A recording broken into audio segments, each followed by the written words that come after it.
Good evening po, sir.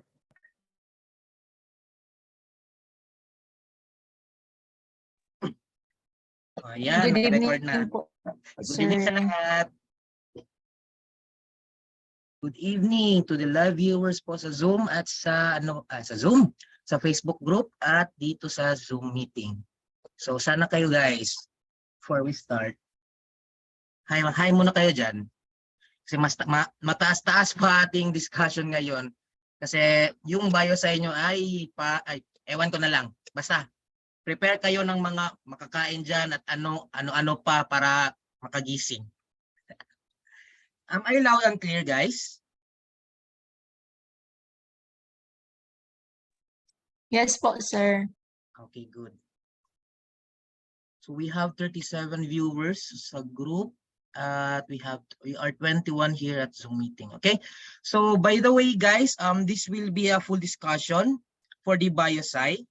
Okay, but as you've noticed doon sa ginawa kong comprehensive notes, madami mga key terms doon. So possibly hindi ko na i-discuss o elaborate po lahat kasi sabotable na po at puros naman mga key terms, especially po doon sa anaphysio.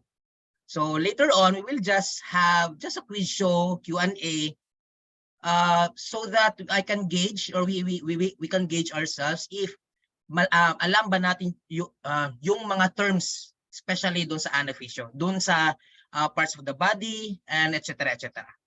Okay? So before we start, I want to discuss first the learning competencies po sa sa biosci. So we have this. So we have 5 major topics for the bioscience. Okay, starting with plant and animal biology. So in plant and animal biology, we'll be just focusing doon sa classification sa plants and animals. Okay? Classification lang sa plants and animals at yung mga needs nila para to survive. Okay? Also, show how plants and animals maintain homeostasis and energy acquisition. So basically, na-discuss ko na to last time doon sa Earth Science at Chemistry. So paulit-ulit na po ito.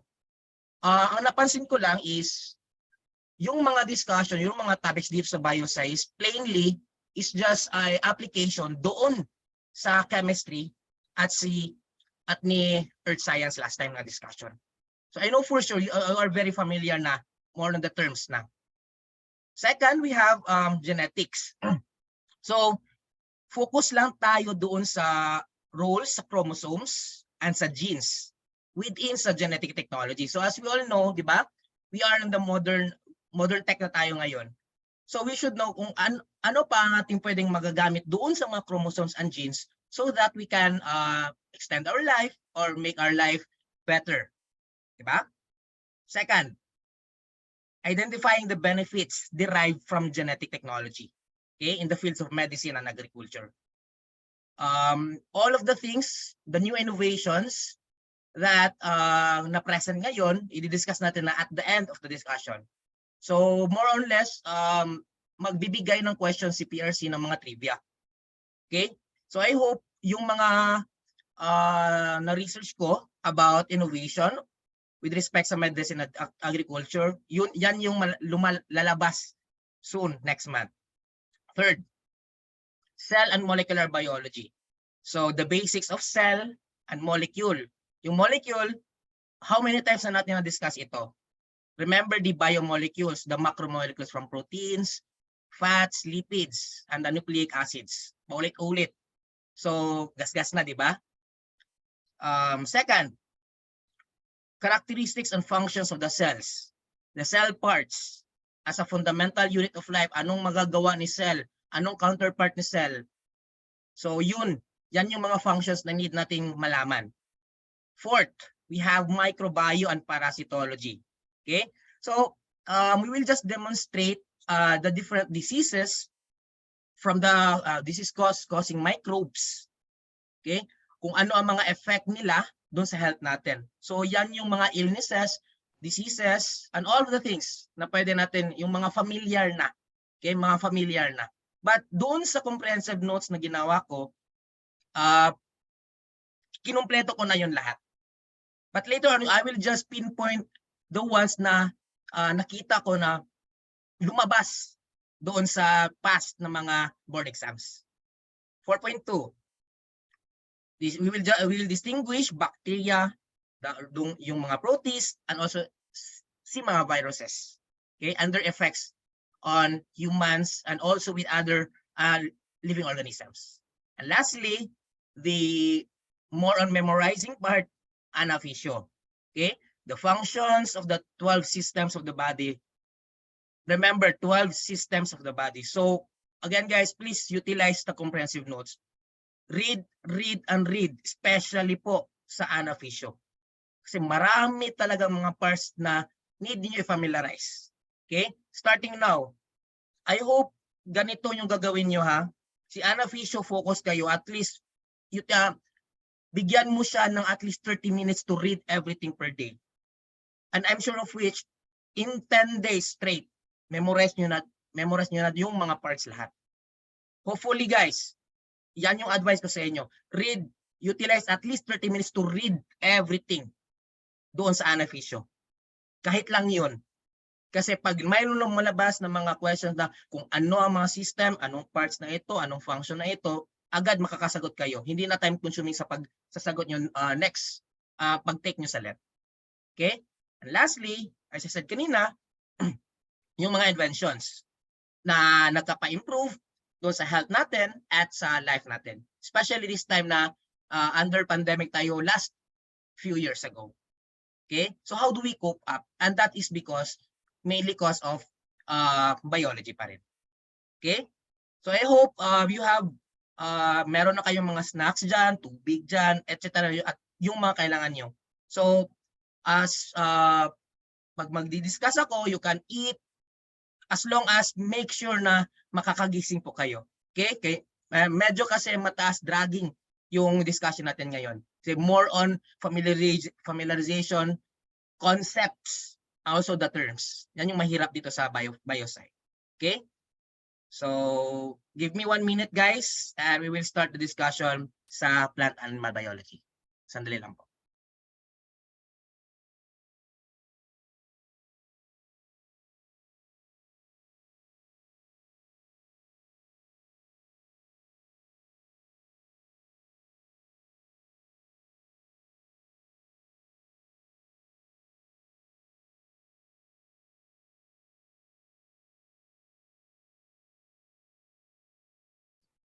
Okay, start na tayo.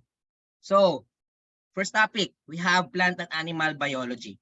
So, let's start with on how do we classify plants. Simple lang ito. Okay? Classification of plants, yan yung way natin to determine kung ano siya, kung anong difference niya doon sa ibang mga species of plants. Okay? And we do base them on their evolutionary and genetic relationship. What do we mean by evolutionary? Diba? As we know, yung evolution of the plants, hindi yan basta-basta. Kasi meron siyang a way to adapt to the changes in environment. And how do they adapt? Because they can change their genetic composition. Kaya nga, classify natin siya into its how do they evolve, how do they cope up, how do they adapt, and what are their genetic mutations in order para maka-adapt siya on a certain situation or on a certain environment.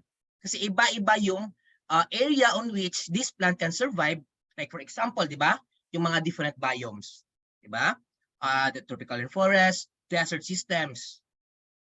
Try natin i-exchange yung plants na yun, di ba? Hindi mabubuhay yun. Kasi iba na yung environment niya. So, yan yung way natin to classify. Okay? And we have the science for that. Okay? So, we have the branch of science. We have plant taxonomy. Okay? Plant taxonomy is the branch of science that keeps changing each day. Bakit? Kasi every day, there are new species na makikita natin or madi-discover natin. Yan yung major focus or function of the biologists. especially na yung mga botanist. Okay, botanist ha, doon sa plants. Okay? Yan yung mga field works nila. Humahanap sila ng mga new species of plants and research about them. Right? So, bakit kaya natin why do we need to classify plants? Hindi ba pwede natin na tingnan lang natin, 'di ba? Kasi si plants kasi guys, marami siyang mga uses. 'Di ba?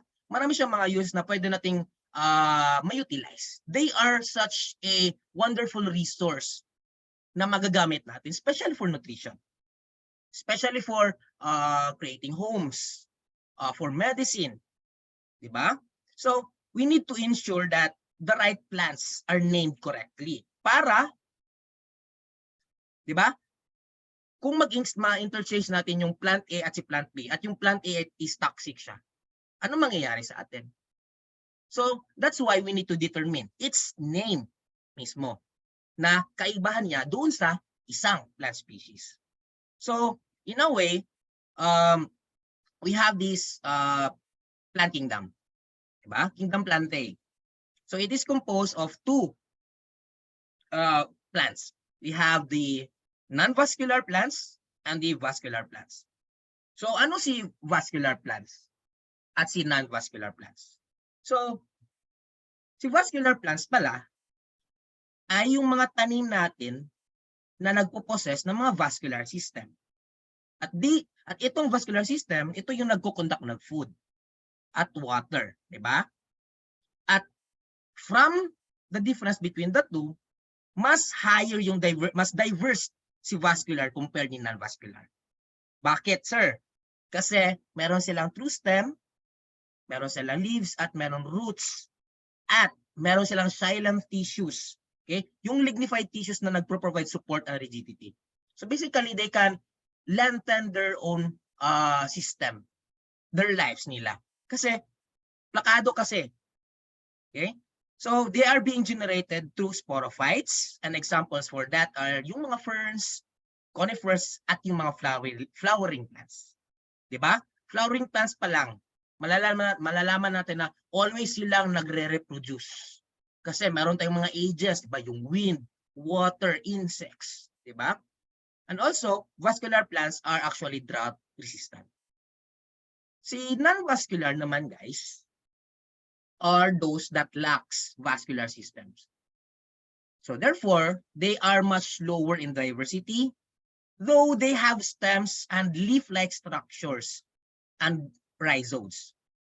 Ang difference lang niya compared sa vascular is that mas tender and shorter. Kasi yung leaves nila, kasi unavailable yung water conducting tissues.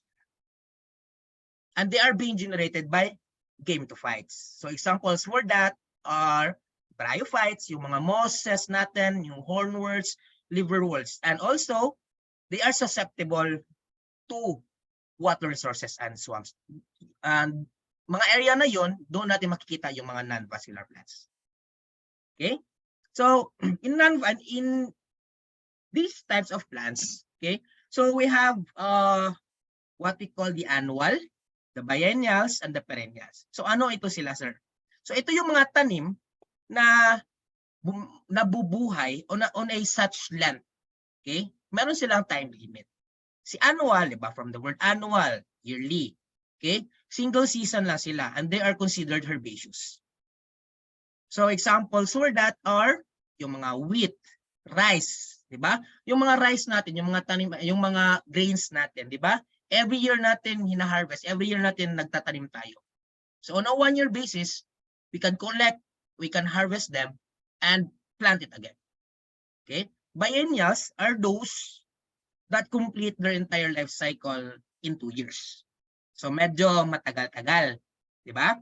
And they are unusually herbaceous, and examples for that yung mga cabbages, carrots, yung mga beetroots, at saka yung onion, yung gold mine noon ay last few months yung onion, di ba? So in 2 years sila nagko-complete ng life cycle nila.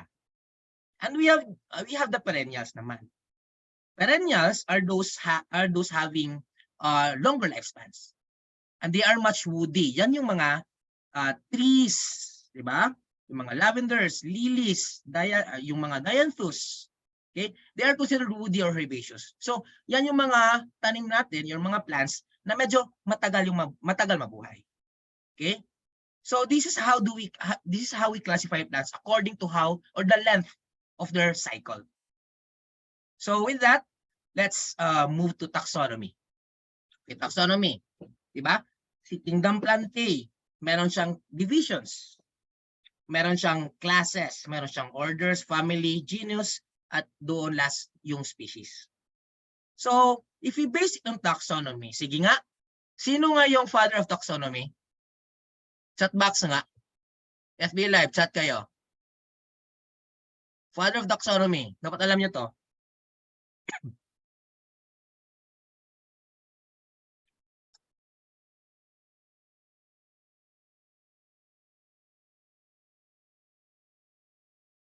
Delay sa FB, no? Okay. Delay nga. Okay. Si Carolus Linnaeus. Okay? At least alam nyo, at least 1 point na kayo dyan. Si Carolus Linnaeus, siya yung nag-identify, nag-classify, at nag-name ng mga organisms according to this taxonomy. Okay? And he also described them into its binomial naming system. Diba? Ano yun? Yung genus at yung specific epithet. Okay? Please remember this one. Si baka lalabas. Ito, si Carolus Linnaeus, taxonomy. Yung binomial system, yung genus, at yung specific epithet. Okay? At si Plant Kingdom, guys, trivia. Si Plant Kingdom ay the second largest kingdom. Okay? Kingdom Plantae, second largest kingdom. And again, kinaklasify natin sila based on their evolutionary relationships of the different species. Today, in this modern technology, we have this emerging science na ginagamit natin to classify more on these plants. Sige nga, anong specific science ito? Chat box. What do we do or anong ginagamit natin? What do you call this science here? Kudos to those who read the notes. Okay, thank you for that, Sir Luigi. Diba? Systematics. Okay, systematics, yan yung emerging science natin na ginagamit natin for today's technology para natin maklasify each of those new emerging plants. Okay? So, in taxonomy, we will visit each layer. Okay? So, let's start with differentiating angiosperm and gymnosperm. Ulit-ulit, diba? Nasa Jensen na ito. Angiosperm. From angio, basta angio, flowering. Gymno, non-flower. Yan yung mga basics dyan. Okay? Just remember this, guys, ha? Pag angio, flowering. Automatic, di ba? Pag flowering siya, meron siyang reproductive system. Meron siyang flowers. At also, meron siyang seasonal life cycle. At huwag niyong kalimutan na meron siyang triploid tissue. Okay? Si gymnosperm naman, non-flowering siya. Cones ang ginagamit niya.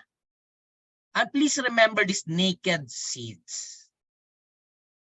Okay? Pag gymnosperms, naked seeds. Okay? Naked seeds. And they have leaves like this, matutulis. Needle-like leaves sila. At usually, nakikita sila doon sa mga temperate polar regions. Yung mga temperate zones. Na always meron silang mga 4 seasons. Okay? And mainly, they are being pollinated by wind.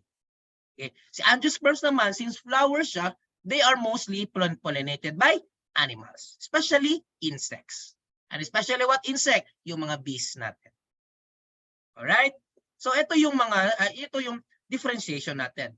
If you compare angiosperm and si gymnosperm. Si angiosperm din pala ay divided further into its what you call this?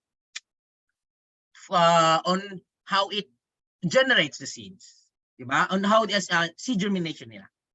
So it may be monocots or dicots. Okay? Monocots, ito yon. Okay? These are flowering plants that have seeds that contain one. Isa lang. Mono kasi one cotyledon. Okay? At yung variant na leaves nila, ay meron siyang pattern. Pattern niya is parallel. Makikita natin nga, yung pattern niya is meron siyang ganon. Mga parallel yung mga nerves bali nila. Okay? So, monocot yan. Si dicot naman are those may dalawang cotyledons. At yung structure niya, okay? Structure niya parang net. Okay? Net-like pattern. So makikita mo ito, yung fig tree. Ito. So meron siyang net-like pattern. Makikita nito nga, nagra-radiate siya from the inside towards the outside. Parang pamaypay. 'Di ba? Parang pamaypay. Dicots yung tawag ng mga plants na yon. On how do they germinate from seeds to flowering plants. Okay? So with that, let's have the other divisions. Okay. The other divisions we have the Thallophyta, Bryophyta, and the Tracheophyta. Sir, sino sila? Diba? Medyo unfamiliar. Si Thallophyta, guys, yan yung si fungi at si algae. Okay? Si Bryophytes, yung mga mosses and liverworts, and these are the most diverse group. Basta makakita kayo ng most diverse group within the plant divisions, Bryophytes yan, agad-agad. Okay? By the way, guys, si algae, they are being classified or being divided further into colors. Yung meron mga green algae, brown algae, and we have the red algae. Si Tracheophytes, sino sila? Ano ito? 'Di ba? Sino ito? Ito yung mga ferns natin. Okay? Yung mga ferns classified as vascular plants pa din. And these plants contain xylem na nagko-conduct ng water and dissolved minerals. Okay? And by the way, si Tracheophyta, pwede siya maging tatlo. Yung na-discuss natin na gymnosperm at angiosperm at etong si Pteridophyta.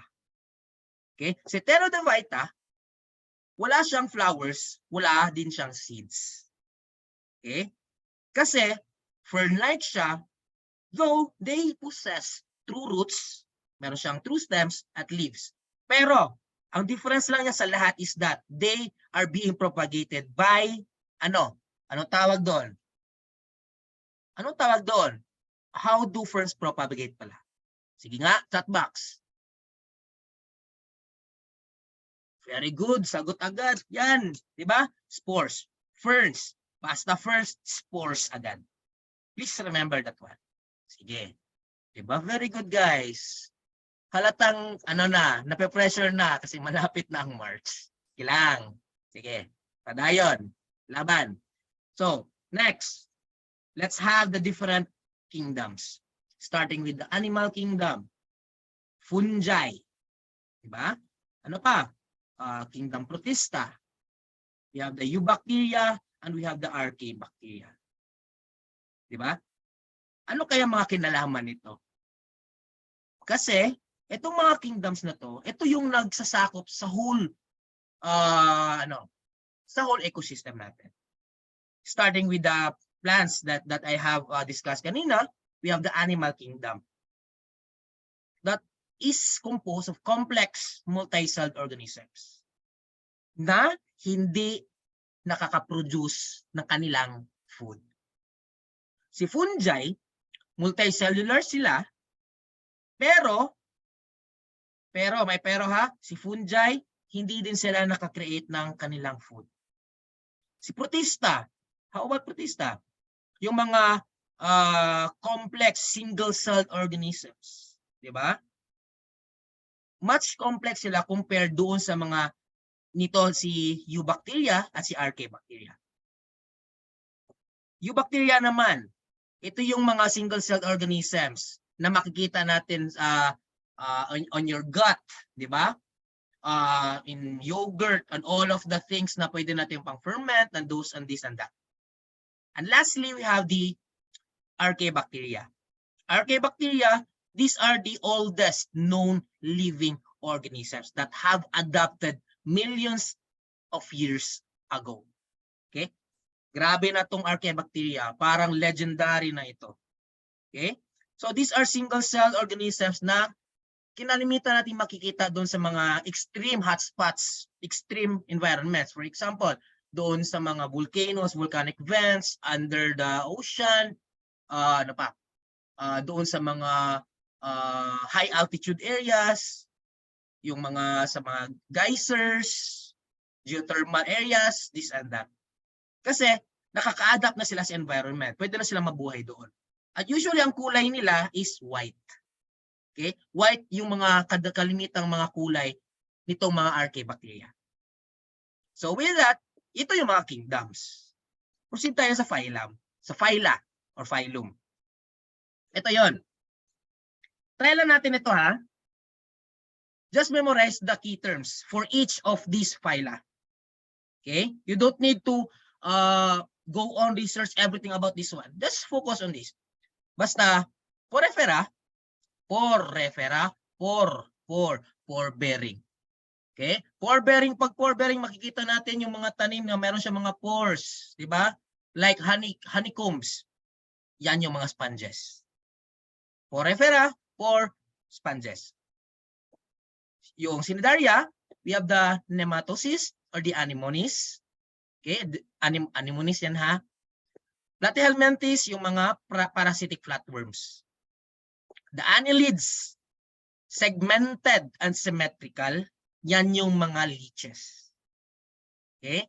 Again, porifera, pore-bearing, cnidaria, we have nematocyst, platyhelminthes, we have the flatworms, and the annelids, we have the leeches.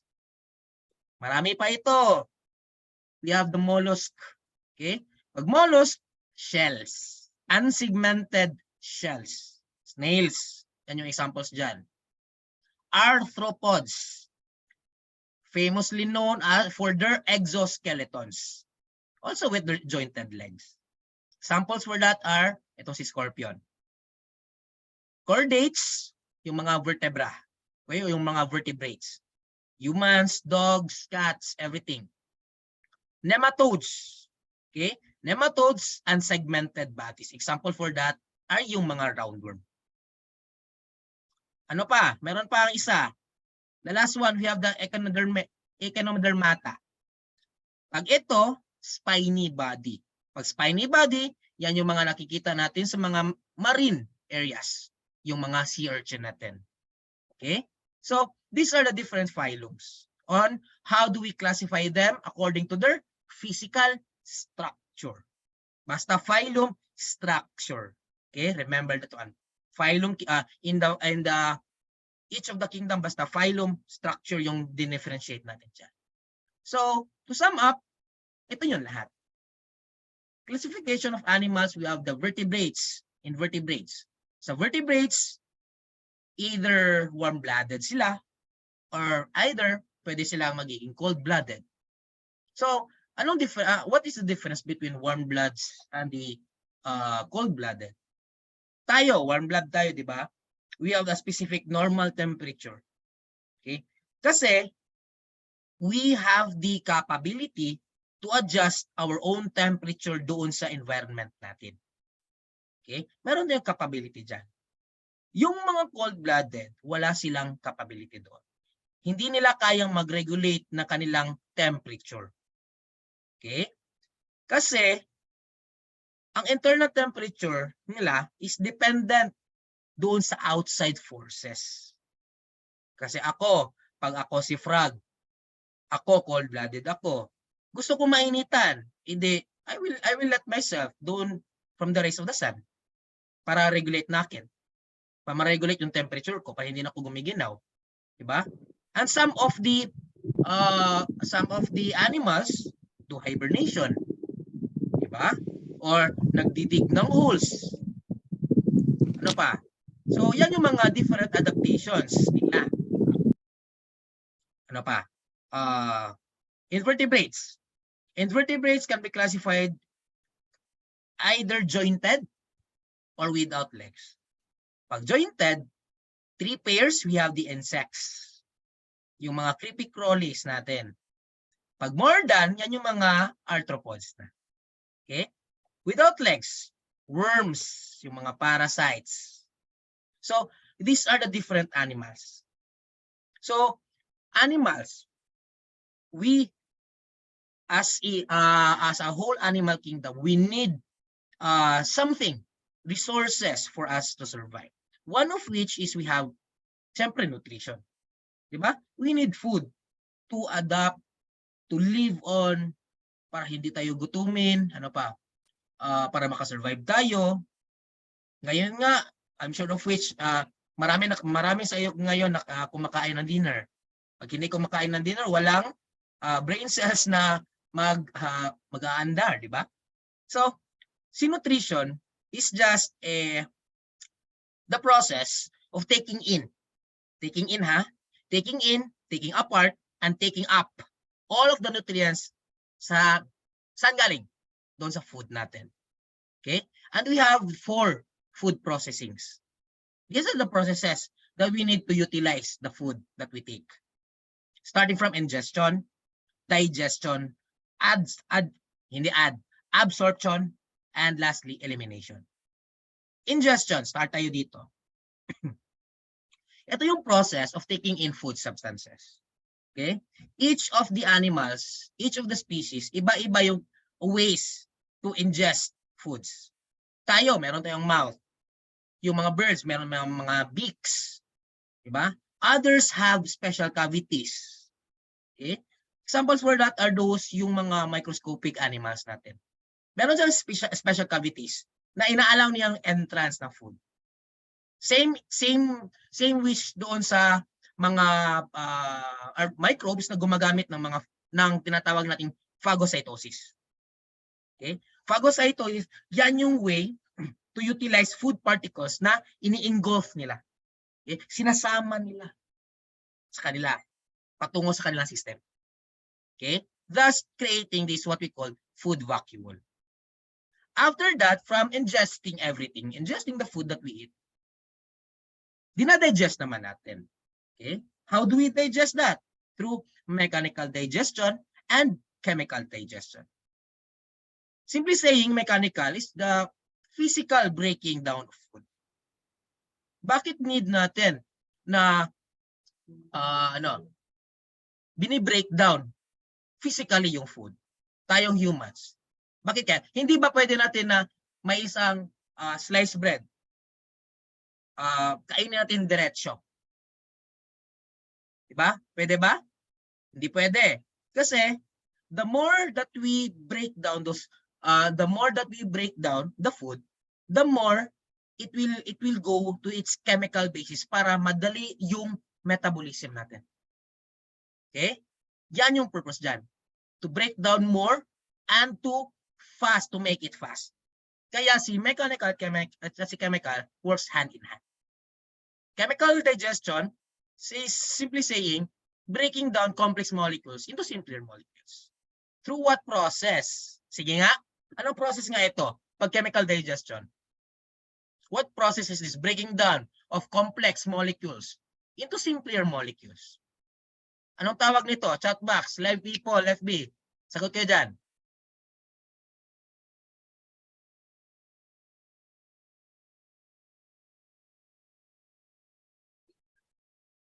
Okay, meron nang sumasagot sa Zoom. Delayed sa FB Live. Okay, catabolism. Catabolism, we also have what we call chemical hydrolysis. Diba?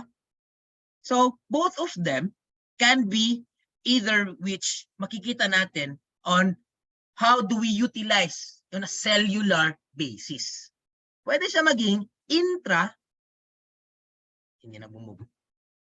intracellular at extracellular. Okay? Intracellular, di ba, from the word intra, nag-i-involve ng endocytosis, broken down through chemical hydrolysis, at si extra naman at is para dun sa mga animals na may complete digestive system. Okay? kumpleto yung digestive system nila. Later on, we will ma-visualize natin dyan. Yan. Kasi, merong mga animals na hindi kumpleto yung digestive system. Tayo as humans, kumpleto tayo. Yung other, yung baka, yung mga dogs and cats, they have complete digestive system. But others do not have. That's why, they can either do intracellular and some do extracellular. So, tapos na tayo, kinuha na natin, in-ingest na natin yung food, dinigest na natin yung food. After digestion, ano purpose ni digestion? Is to utilize or to absorb the nutrients na galing doon sa food. Anong meron sa food? Nutrients. Ano meron sa nutrients? Ito yung ATP. Diba? The adenosine triphosphate. Adenosine triphosphate, yan yung chemical energy. Diba? Chemical energy na ino-utilize natin from the sources. Doon sa food. Doon sa sugars. Simple sugars natin. Saan galing? Sa carbs natin. Carbohydrates. For us to need to work. Diba? Para magkakaroon tayo, meron tayong utilization of energy. So, saan galing ito? Doon sa mga macromolecules natin. Diba? Ulit-ulit. Carbs, fats, proteins, nucleic acids, so on and so forth.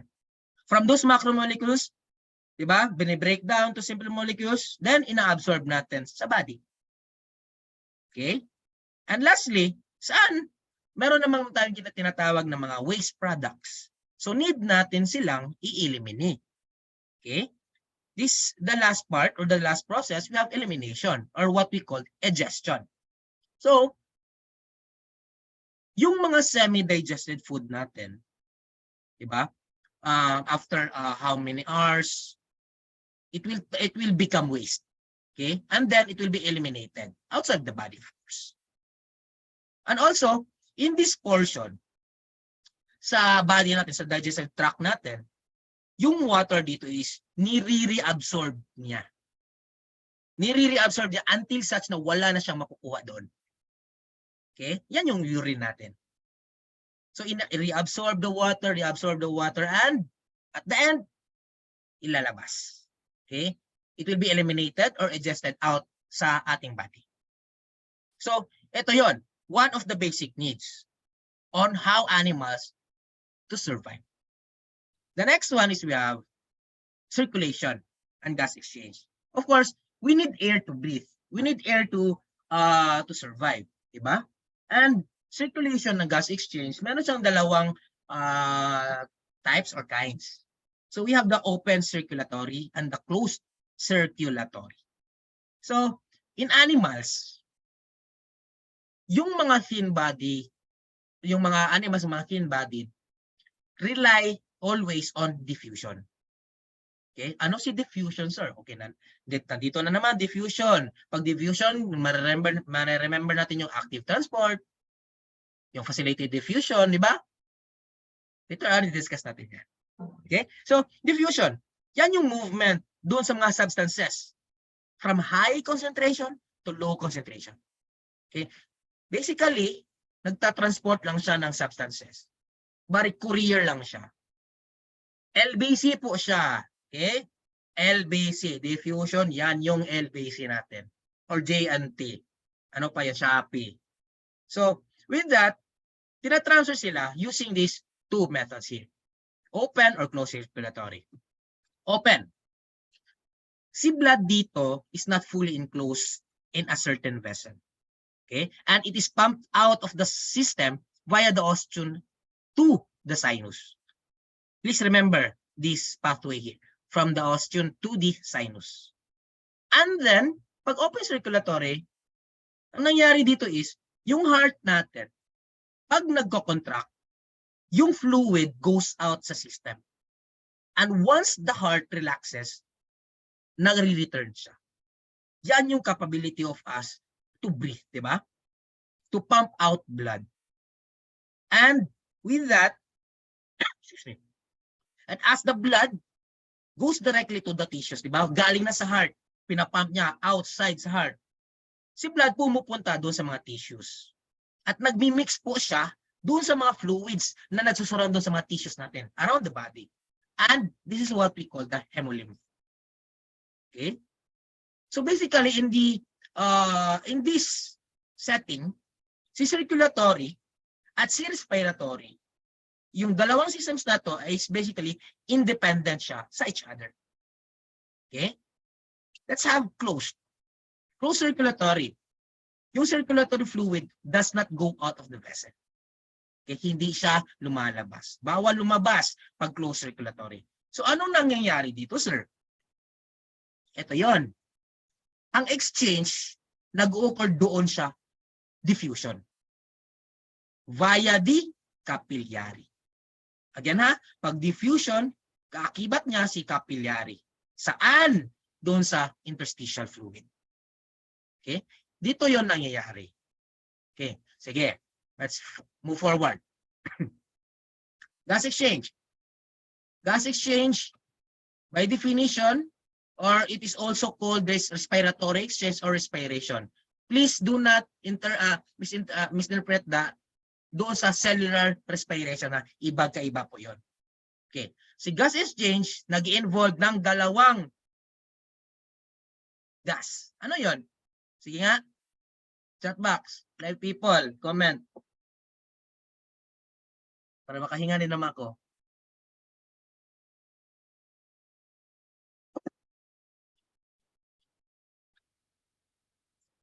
Very good. Sumasagot. Yan dapat. Sige. Oxygen, carbon dioxide. Ito yung dalawa main components of gas exchange. Si oxygen, yung importance or significance niya is this oxygen need natin siya for aerobic cellular respiration.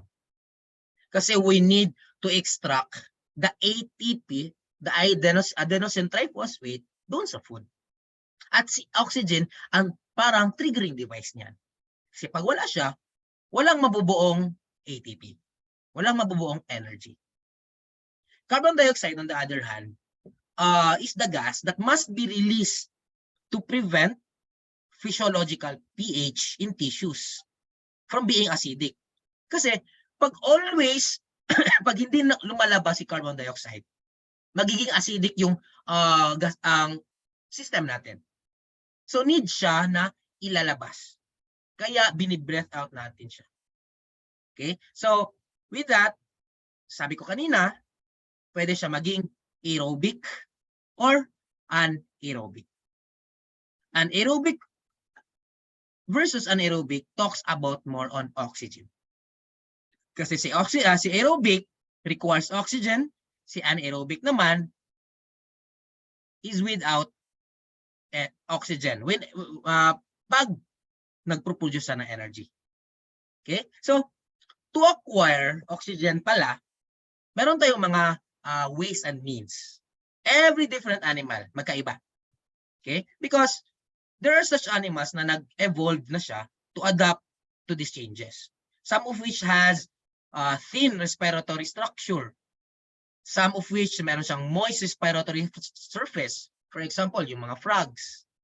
And some of which also high surface area na yung lungs nila. Bakit kaya, sir? Kasi it will always depend on the environment that they are living on. Iba-iba po talaga. Okay?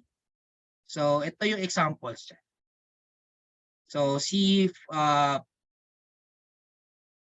insects. So, iba. Yung air sacs nila is magkaiba compared sa ano. So, medyo they have the capability to roam around. Ano pa next? Okay, blood. Let's move. So, we have terrestrial ventilation. Terrestrial ventilation is basically the different breathings. Okay? On how do we breathe? How do we exhale? And there are two types of breathing. We have positive and we have negative. So, anong kinalaman dito, sir? From the word terrestrial, yan yung mga land-dwelling animals or land-dwelling organisms, di ba? So, breathing. By definition, ventilation in the lungs. Okay? Yung alternating process on inhaling and exhaling. Process ito ha, inhaling, exhaling. Si positive breathing, ito yung air is pinupush into the lungs. Pinupush siya into the lungs. Examples for that, yung frogs, di ba? Lumalaki yung katawan nila. Kasi pinupush nila yung air patungo sa lungs nila. Negative breathing naman is pabaliktad. Okay? Gumagamit sila ng negative pressure to suck the air into the lungs. Okay? Yan yung ways nila to breathe. And lastly, of course, exhalation. Nire-release nila yung muscles nila to squeeze out the air na galing sa kanilang body. Kasi hindi naman pwedeng yung air nila is always na lang nasa body nila. Hindi naman pwede doon. So yan yung how do these living organisms ventilate every now and then. Next basic need is we have homeostasis. Homeostasis. Ito yung physiological consistency sa body that it needs to adapt in order to have stability. Remember ha? Stability, balance, and equilibrium. Okay? Ito yung ways natin to cope up. Like for example, why do we always have fever when we feel sick? Sige nga, pakisagot. Anong kinalaman ni fever pala?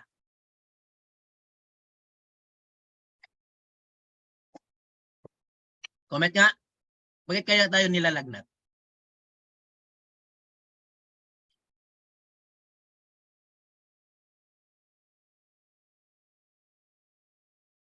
As part of the body, di ba? As part of the immune system, nilalagnat tayo para mag-create ng init. So that makagenerate yung mga hormones natin to fight the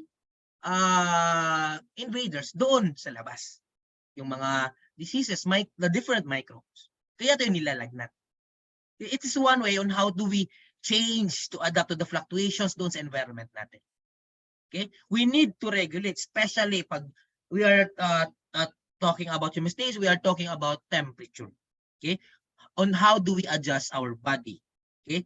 That's why we need to regulate to the different aspects of the environment na nangyayari. And how do we do that? How do we regulate doon sa environment natin? Meron tayong mga, like for example, rabbits, nagdidig ng holes, nag-hibernate, ano pa? Yung isa from mainit. Ano tawag doon sa term? I forgot it. Basta, merong term doon na instead of hibernating, baliktad doon. Baliktad siya. So, like for example, doon sa mga polar regions, they will seek to have homeostasis para mag-generate sila ng heat. That is why meron tayong mga different populations, di ba? As we discussed last time sa Earth Science natin. Di ba? Oh, estivation. Thank you for that, Sir Luigi. Okay? So, homeostasis, basis of regulation for adapting to the internal environment itself for us to survive. And we have the word osmosis here. Osmosis, ito yung movement of water. Basta osmosis ha, water po siya. Water from a region of higher osmolarity to lower osmolarity. So high concentration to lower concentration. So osmoregulation yung tawag doon sa pag-regulate ng water and ion.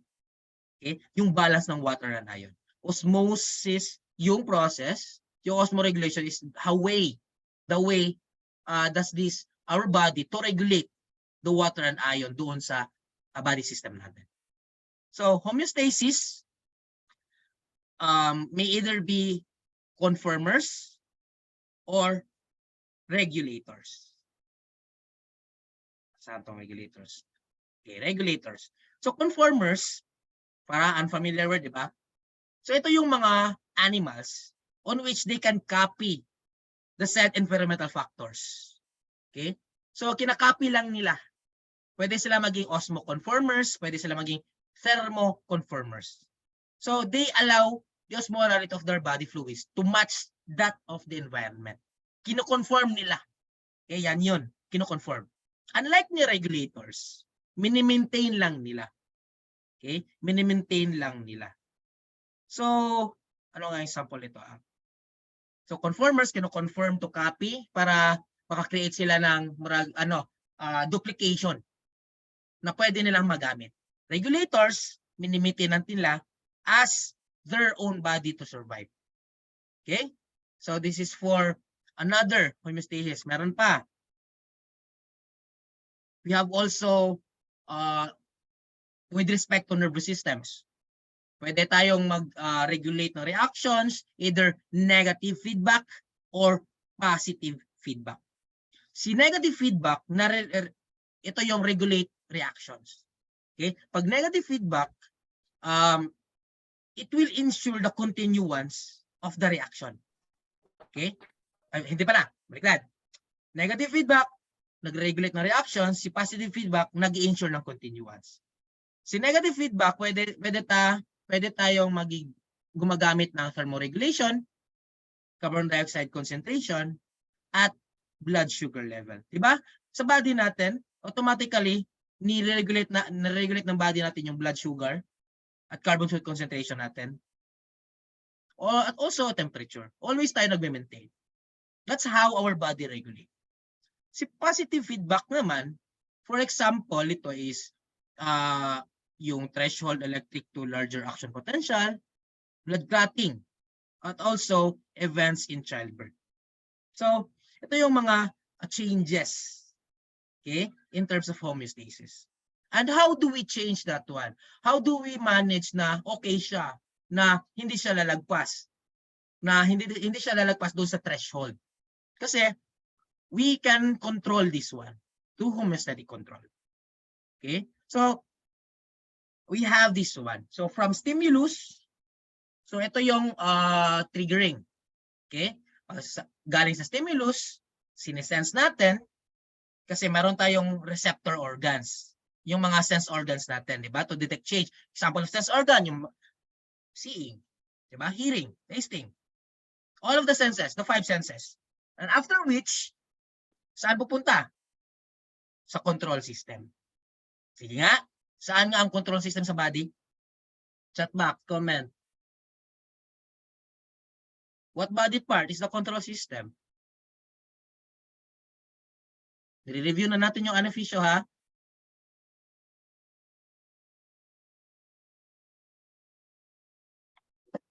Okay, very good. Brain. The command center. Okay? Through what? Saan siya dadaloy first? Doon sa spinal cord natin. Diba? After which controlling, magre-release na siya ng mga information, di ba? Information to provide the stimulus kung ano ang pwede nating magawa doon sa stimulus. So, ito na yung effector. Okay? Effector. Ito mga effector, ito yung mga muscle cells natin or organs. Okay? Effector para in a way to jot down that stimulus. Like for example, I have this baso here. Pag mainit ito, di ba? Pag mainit, hindi ko alam na mainit ito. Pak. Stimulus, mainit. Sensor, mainit siya. Ano na-feel ko? Control, pinoprocess ng brain. So anong gagawin ng body ko? Automatically, I will leave my finger out of that baso. Out of this glass, di ba? Ito yung homeostatic control. Okay? I hope na-visualize nyo yan. Okay? Sige. Let's move. So, homeostatic control, if hindi natin kaya, as the time goes by, nag-evolve tayo, nag-a-adapt tayo. Hindi lang tayo, but all of the other living organisms. In a way that we adapt using behavior, physiological, and lastly, we have migration. Behavioral adaptation. For example, pag behavioral mating, di ba? Merong mga birds na nagme-mate, na nagmahanap ng mga partners via they sing, di ba? That's one way to adapt to the environment para makakita ka ng partner. Structural adaptations, yan yung structural components within our living organisms na ginagamit nila to protect themselves. Di ba? Like for example, yung mga porcupines, ginagamit nila yung scales para to protect them from predators. Other plant structures, di ba? Nagiging parasite na sila para makakuha lang ng nutrients. Meron ding mga worms na they can make themselves more longer than the normal way, ba? Lastly, migration. Migration, di ba? If yung mga migratory birds naghahanap ng food, always sila from this seasonal, wala sila dito ngayon na month, but on the next 4 months, dadating sila kasi yung area na ito is basically nagpo-produce ng food. Alam nila kung saan yung mga foods within that certain location or within that certain environment. Okay? So, this is homeostatic adaptation. Next, another way to survive, syempre, waste removal. Dapat natin nire-remove yung mga waste natin. So, what are the waste removal processes? We have filtration. I think na-discuss ko na ito kanina. Filtration, reabsorption, we have secretion, and we have excretion. Sige nga, what body system are we talking about? Chat box. What body system? Pamansin nyo guys, kinoconnect ko siya sa anaphysio kasi at least makakonect natin sila. What body system? The excretory system. Very good. Alam na alam nila. Diba? Waste removal, excretory. Starts with filtration. Saan? Sa kidney. All of the materials diffuses from the blood capillaries to the Bowman's capsule. Later on, discuss natin yan. Okay? After which na finifiltrate natin yung mga materials, diba? Kinukuha lang natin yung mga nutrients. Hindi pwedeng kukunin natin yung mga waste products. Okay? Pag filtration, hiniwalay natin yung mga pwede natin magamit mga nutrients at yung hindi na natin pwede magagamit. After which, ini-reabsorbs yan. Okay? Reabsorption. Filtrate contains digested food and it will pass along the tubules. Diba? Parts of the nephrons na. Until such na nare-reabsorb siya patungo sa capillaries. Okay? Capillaries, from the capillaries, sinisecrete na natin patungo sa mga cell linings. Okay? Sinisecrete doon ang mga substances from the blood patungo sa tubule until such waste disposal na agad. Yan yung capability ng kidney natin. Kasi importante siya sa pagre-regulate ng body. Part din siya sa homeostasis. And what are the products of waste na nire-remove natin from the body? Ito yung tatlo. We have ammonia, urea, and uric acid. Diba yung ihi natin, medyo masangsang yung amoy, ammonia na po yon. Yan yung tawag na to? Yan yung how do we smell ammonia? Yan yung ihi nyo. Okay? Yan yung mga primary nitrogenous waste for any aquatic invertebrates or any animal na nag-secrete or nag-i-ingest doon after utilizing the nutrients. Urea, produced by mammals, especially doon sa mga amphibians. Uric acid, birds, insects, and the terrestrial reptiles. So, waste removal, kinukuha natin ng nutrients.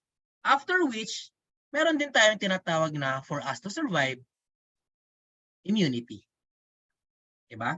We have our innate ability or innate capability to adapt to the environment, especially with the changing environments today. Because we have our microbes, the friendliest microbes, okay? Friendliest. We have the pathogens. Pathogens, bacteria, yung mga fungi at yung mga viruses. And in order for us to survive, we have our immune system. Okay? Meron tayong immune system na ang purpose dyan is to fight, to protect us. Okay? So we have two types of immunities. We have the innate immunity or the adaptive immunity. Si innate immunity, inherent siya. Nandito na, built up na sa ating system. Okay? Meron natin ability to fight the pathogens. Okay? To fight the pathogens, and it attacks wider range of pathogens.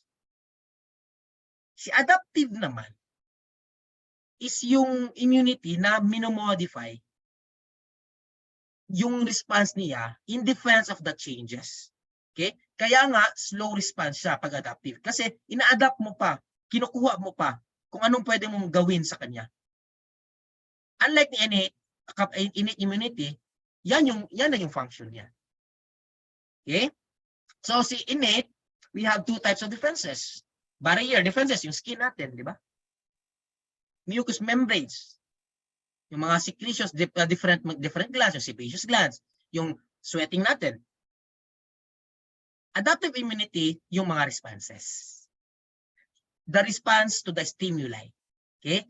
Responses on which na ginagawa ng body to protect. For example, the releasing of antibodies. Diba? The releasing of antibodies, yung mga white blood cells, T cells. Other which we have the cell-mediated response, yung mga cytotoxic cells. Hindi lang si antibodies, pati din yung si cytotoxic cells. Okay? They are the defenders of our body. Okay? Again, innate yung meron na tayo built-in. Adaptive, yan yung process on which do we adapt to protect. Adapt, again ha, adapt to protect. Or what do we do to protect? What our body will do to protect. Okay? That's our immunity. Okay, let's move.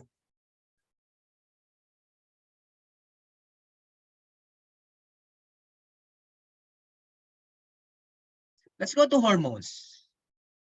Okay?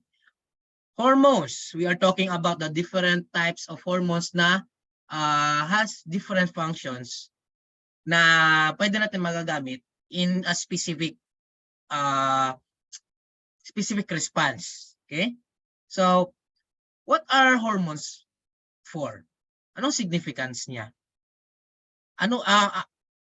Saan natin siya magagamit? Ginagamit natin siya for growth and development. Diba? Yung growth and development natin sa body natin, diba? Merong slow and long-term effect. Diba? For example, puberty. Compare natin sa male and female. Mas faster yung puberty ni male compared ni female. And in a way, iba-iba tayo ng growth and development. And it depends on how our hormones utilize everything or perspective doon sa hormones. Diba? Next, you have the circadian rhythm. Ito yun. Yung mga nocturnals. Kasi nasira na yung circadian rhythm natin, especially ako. So, circadian rhythm is responsible for the sleep and wake cycles. Okay? Sleep and wake cycles that is responding to a more rapid response to a hormone. Hormonal po yan. Pag hindi ka sanay na matulog na maaga, mag-activate yung hormones no para makakatulog ka. Diba? Especially when you are working late at night. Yung body mo magpapalya, magsuslow down na. Magsisignal na, okay, tulog na. Hormones na po yun. Diba? Sige. Next, we have the water-soluble hormones. Water-soluble hormones are those cells that prevent its free movement. Okay? So, they are required to activate the response from outside the cell. Sa name pa lang, water-soluble, aka they are the signal pathways. They are the receptor proteins that activate the cell responses. So, meron tayong water-soluble, meron din tayong fat-soluble. Fat-soluble, these are the ones or other called aka the steroid hormones. These hormones, by the way, these can easily pass through a cell membrane. So, madali siyang mag-initiate ng cell response mismo sa inside sa cell natin. At anong implication dyan? Implication dyan is the more receptors na magagamit niya so that it can initiate the gene expression. So that it can have, ang effect niya is, it can have a longer and lasting effect doon sa hormonal change sa system niya. So last, we have reception. The process of a signal molecule to bind to receptor molecules. Okay? So, iba-iba ang capability ng mga hormones natin which we will discuss sa anaphysio. Kasi connected ito eh. Kasi meron tayong hormones galing sa pituitary, from head to foot. Iba-iba yun. Okay? And these are the purpose of these hormones. Okay? From hormones, let's move to locomotion. Locomotion is a term that means the reaction of the contraction of the skeletal muscular system. Okay? So, either meron tayong internal at meron tayong exoskeleton. So, endoskeleton inside, yan yung body structure. Exoskeleton, outside structure. Samples yung crabs pala, sorry. Crabs, yung beetles, basta yung mga creepy crawlies na medyo hard-bodied ang outside nila. Iba yung structure nila. Mas rigid at armor-like si exoskeleton compared kay endoskeleton. Bakit, sir? Kasi meron pa tayong skin pag endoskeleton siya. Internal, kaya nga inside. Exoskeleton, baliktad siya. Kaya nga, kung kumakain tayo ng crabs, binibiak natin. First, hindi natin pwede yung kainin yung exoskeleton niya. Alright? So, from locomotion, let's move to, si endoskeleton pala,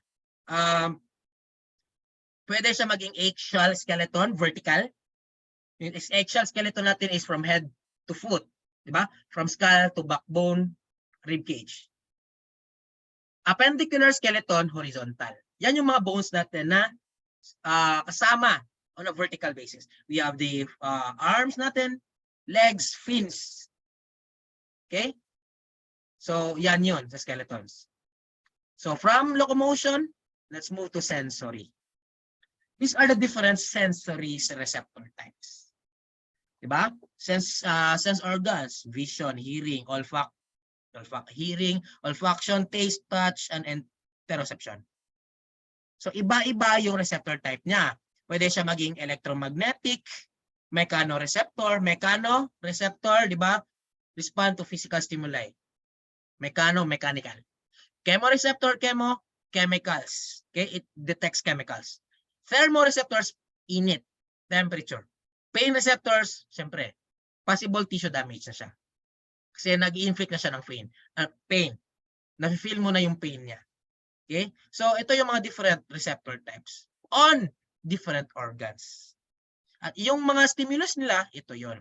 Pag makakita ka, pag on mo sa ano tawag nito? Sa light bulb, automatically yung organ mo, yung retina, magsisend ng electromagnetic receptors doon para makakita ka ng vision. Diba? Yan yung process dyan. From vibration until such na makaka-hear ka. From chemicals, diba? To olfaction, then food chemicals, makaka-taste ka. Dahil meron kang taste buds. So on and so forth. So sensory, let's move to reproduction. Ang dami, diba? Reproduction. We have two types of reproduction. We have the asexual and the sexual reproduction. Basic lang ito, guys. Asexual, isa lang ang parents. Sexual, dalawa. Okay? Pag asexual, walang napoproduce na gametes. Sa sexual, merong napoproduce ng gametes. Ito, famous ito. Please remember this. Pag asexual, genetically identical. Clone copy. Please remember, asexual, genetically identical, clone copy. Sexual reproduction, genetic variation. Kaya nga, ako as a child, yung parents ko, nakuha ko yung side dito, yung mata ko sa mama ko, di ba? Yung baba ko sa papa ko. So, merong genetic variation sa sexual reproduction. Asexual reproduction involves mitotic cell division. Sexual reproduction involves the two divisions. We have the meiotic and the mitotic. Later on, we will discuss meiosis and mitosis. Okay? And lastly, asexual reproduction, they are produced on a large number on a very short time. Kasi easy lang sa kanila. Kasi isa lang involves only on one parent. They can recreate themselves. Unlike sexual production, yung production niya is much lesser. Kasi hahanap ka pa ng partner. Yan yung sa sexual production. Sige, let's move. Sexual reproduction. We have what we call isogamy, bisexual reproduction, heterogamy, and hermaphrodite. Isogamy is the term on which there is fusion of similar gametes, which are usually motile movement. Okay, nag-move siya. Heterogamy, the fusion of dissimilar gametes. Kabaliktaran ni isogamy, di ba? Bisexual reproduction involves doon sa union of both gametes from two genetically different parents. And lastly, we have the hermaphrodite. Ito yung mga organisms na merong both male and female reproductive tissues. Sige nga, chat box, give me an example of a organism na hermaphrodite siya. Go. Sagot.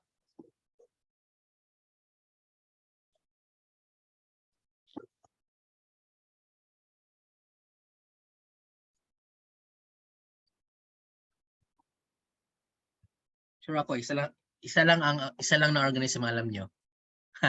'Di ba? Earthworms. The famous earthworms. Pero marami pa, guys. Try nyo i-research, baka hindi earthworm yung ibibigay na option. Try nyo mag-research, ha. Hindi ko na nilagay. I want you guys to research the other hermaphrodites. Sige. Move on tayo. So sexual reproduction, let's go to asexual. Asexual reproduction naman, pwede siya maging fission, pwede siya maging budding, fragmentation, at sporulation. Fission. Ano si fission, sir? Fission is different from fusion. Kung fusion, combination, fission is division.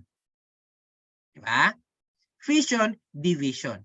Dividing of bodies. Dividing the body into two or more equal parts. Sige nga, give me an animal na nagdudo ng fission. Chat box, go. Patalam nyo to. Give me a certain organism that asexually reproduced through fission.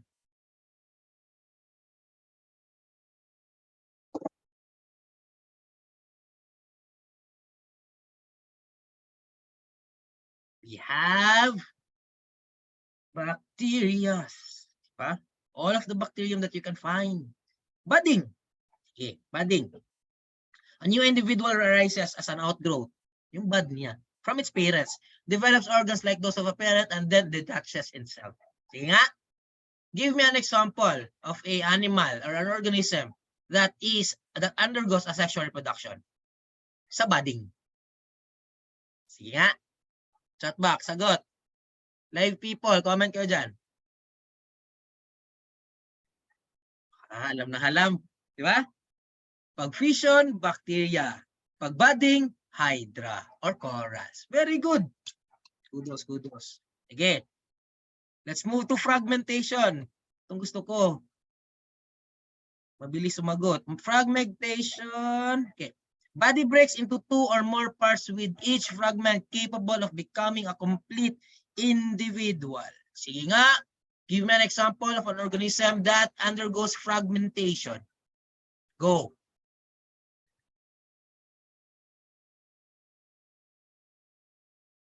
Okay, alam na alam. Fragmentation, yung mga starfish, sea stars. Very good.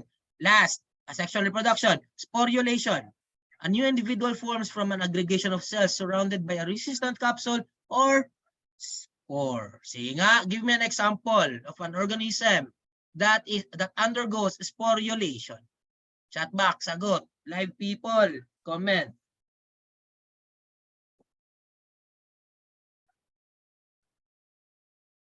First, algae, fungi. Okay. Di ba? Alam niyo. Very good. Perfect na kayo sa bio nito, ha? Sige. So, reproduction, let's move to the stages.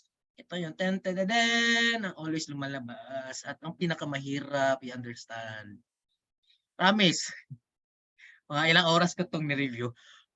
So, we have meiosis. Okay? Meiosis, cell division. Gametogenesis. So, si meiosis, it is a cell division process on which starts with a single parent, then it will divide twice to produce 4 independent daughter cells. Ito yung endpoint niya.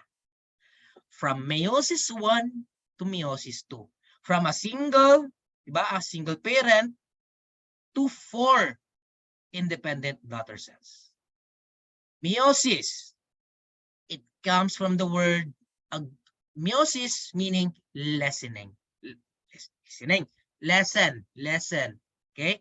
So, it takes place only, it takes place only in the reproductive cell types.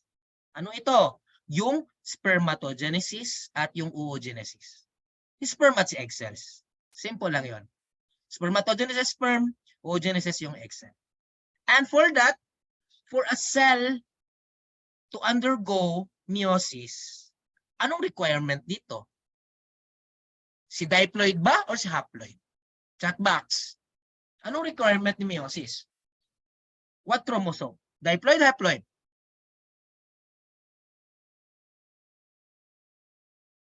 Sige nga.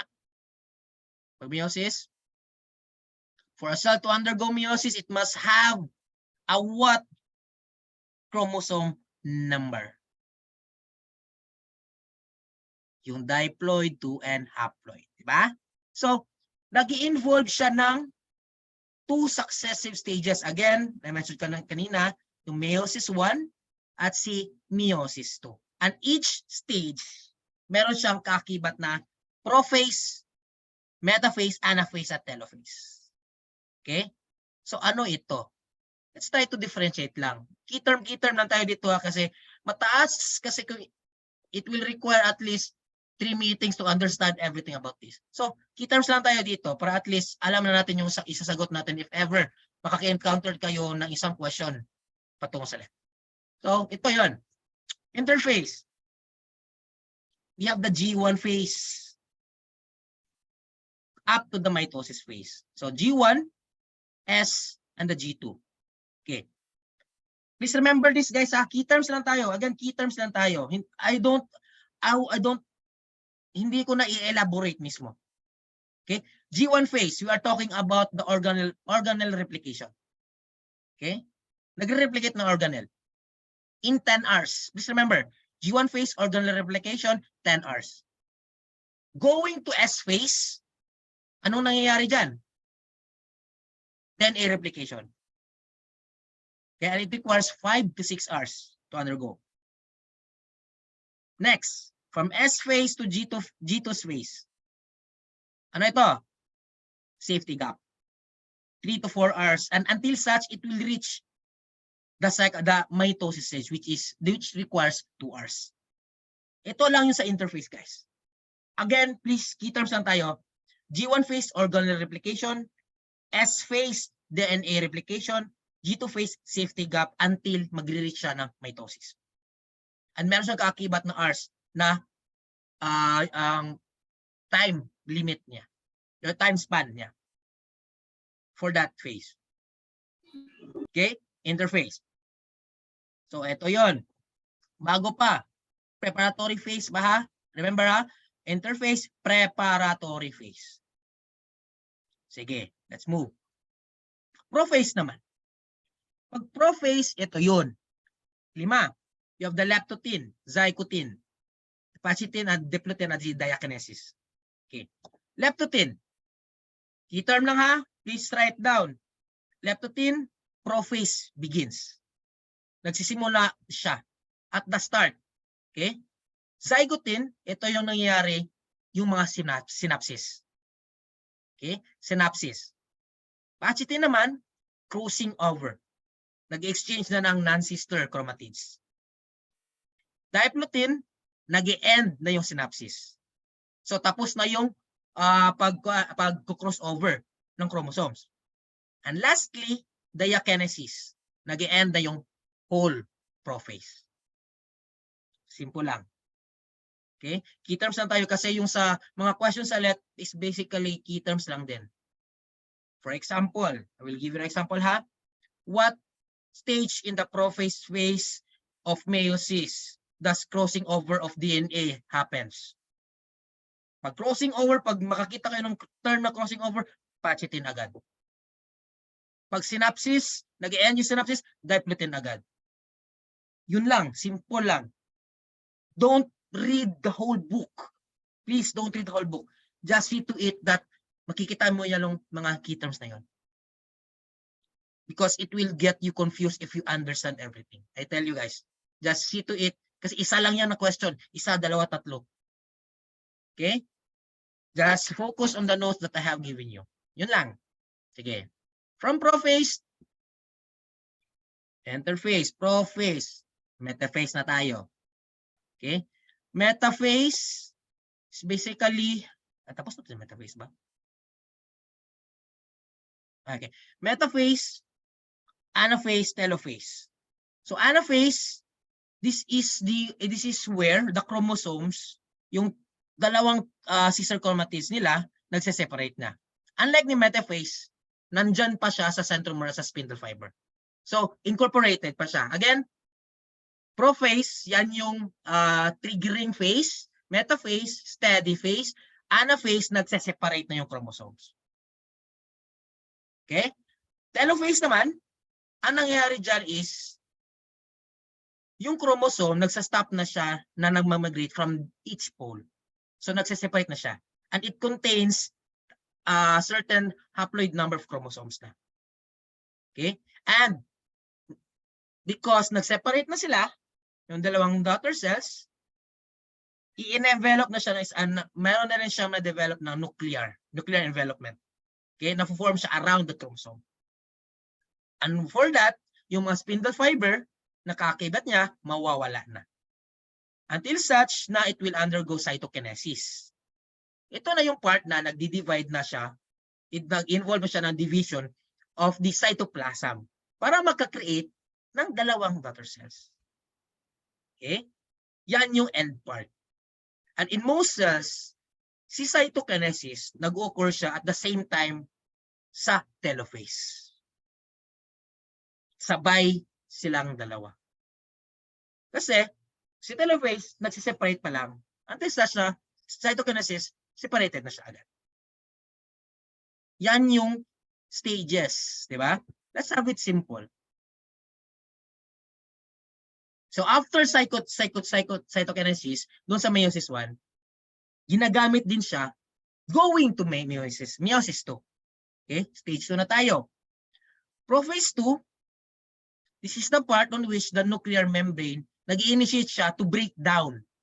Okay? Breakdown again, same case doon sa prophase 1. So, yung mga spindle fibers nagre-reappear.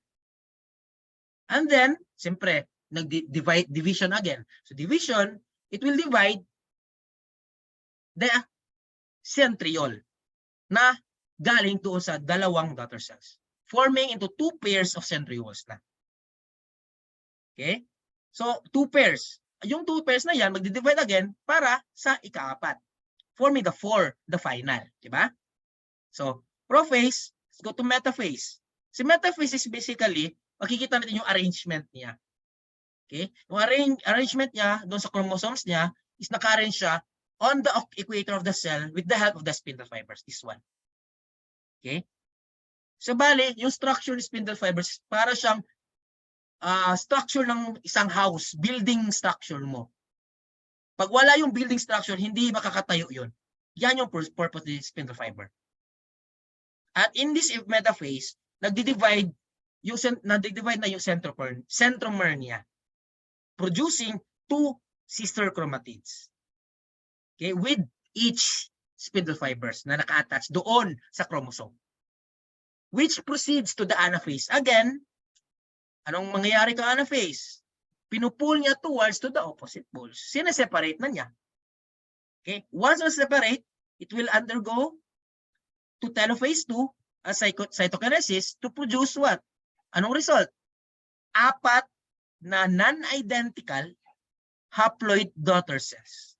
Please remember, ang result nito, pag meiosis, 4 non-identical haploid daughter cells. And each of that, meron silang, each having half chromosome number as the original parents. Okay? So, 4 from 1 single cell, nagiging 4 daughter cells na siya. Yan yung symbiosis. So, sir, ano kayang purpose ng meiosis? Bakit kaya? Anong significance niya within our body, within the system? Ito yon. Siyempre, number 1, it maintains chromosome numbers in organisms. Diba? We have 46 chromosomes organized into 23 pairs. So basically saying, it creates genetic diversity. Kasi pag wala itong division na ito, ang mangyayari is, kagibon sinujutsu na tayong lahat. Same tayo. Same faces. Diba? Imagine that one. Pag walang meiosis. Yung partner mo is the same kamukha mo. Imagine that one. We are clones from each other. So kaya, si meiosis, nag-produce dinadiverse niya yung different species. Okay? Kaya niya inaalaw yung mga genetic variation among different populations. And aside from that, meron siyang purpose pa din to repair genetic defects. Kasi, minamanage niya to recreate, reproduce, to develop, to evolve. Yan yung endpoint. Okay? Through what process? To recombination. And again, nagre-repair siya ng genetic abnormalities. And with that, syempre, pag reproduction, meron tayong meiosis, meron din tayong tinatawag na human development. Diba? From a fertilized cell to childbirth. Ito yung human development. Fertilization. Of course, sige nga, saang part ng reproductive system nangyayari ang fertilization? Chat box, comment, go.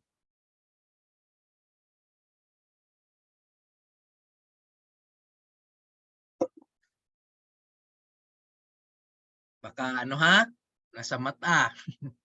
Okay, the fallopian tube. Very good. So fertilization occurs in the fallopian tube. Tube. Pareha na yan. So it results in a unicellular diploid zygote. So mainly saying union of sex cells. Sex cells yung gametes. Okay? Union of sperm and egg. And meron tayong dalawang fertilization. Yung in vitro at in vivo. Alam nyo yan sa Gen Ed, di ba? In vitro. In vitro, sperm and ovum meet inside the test tube. In vitro fertilization, test tube po siya. In vivo, sa body. Within the body. Okay? So ito yung nangyayari doon sa human embryonic development. Okay? From zygote, di ba? Division lang lahat. Division of cells, 2 to 4 to 16, until such it will reach its morula. Ano itong morula, sir? Yung morula, ito yung human bastula na nag-made up ng isang solid ball of cells. Imagine lang na parang bumili ka ng meat na nilagay mo sa isang plastic. Or bumili ka ng sago, nilagay mo sa plastic. Yan yun. Blastocyst naman, ito yung composed of inner cell mass na producing or going to the embryonic stage. Okay? At ito yung blastocyst, it will represent the placenta. Okay? It will become the placenta. Until such nga, si embryo, na i-implant siya doon sa, saang part? Saang part na i-implant si embryo? Anong part ng reproductive system? Sige nga. Pat alam nyo to, girls. Alam nyo dapat to. Sa uterus. Okay? Sa uterus. Implantation, yung area niya is sa uterus. Sa mattress. Yan. Okay? So, until such, it will give childbirth. Yan lang. Simple lang. So, human development, meron tayong tatlo. Germinal, embryonic, at si fetal. Di ba? Alam nyo to kasi part ito sa child and adolescent. Skad ninyo sa Prof. Ed. So, germinal, 0 to 2 weeks. Embryonic, 3 to 8 weeks. Fetal, 9 weeks birth. Alright? So, ito yung babies. In a woman's body, merong nangyayari ng mga cycle. Okay? To determine if ever working yung reproductive system nila. We have the ovarian and menstrual cycle. Okay. Ovarian cycle is the cycle that happens in the ovaries. At si menstrual cycle naman is siyempre yung mens. Diba? Alam niyo to ata. So, ovarian cycle, this is the release of hormones. Okay? The follicle development and the release of eggs. Sa menstrual cycle, ang nangyayari dito is that yung growth lang ng endometrial tissue, blood at nutrient supply, nag-shed out lang siya. Shedding of the tissue na galing sa implantation. Okay? So, ang difference ni ovarian at si menstrual, location. Ovarian, ovaries, menstrual, uterus. And it follows phases. So, si ovarian, follicular, to perivolutary, to luteal, at si menstrual, menstruation, proliferative, at si secretory. So, let's distinguish this. Sino itong dalawa pala? Menstrual cycle. So, menstrual, tama. Ovarian cycle, meron tayong follicular phase.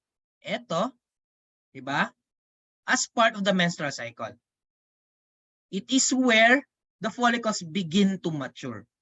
And it is marked by secretions of the FSH hormone. Please remember the FSH hormone or what we call the follicle stimulating hormone. Okay? Pag follicular phase, FSH. Pag luteal phase, yan yung luteinizing hormone or the LH. Okay? Sige. Until such, sa menstrual cycle, nag-ovulate siya. Merong ovulation. Until sa it implants itself doon sa uterus.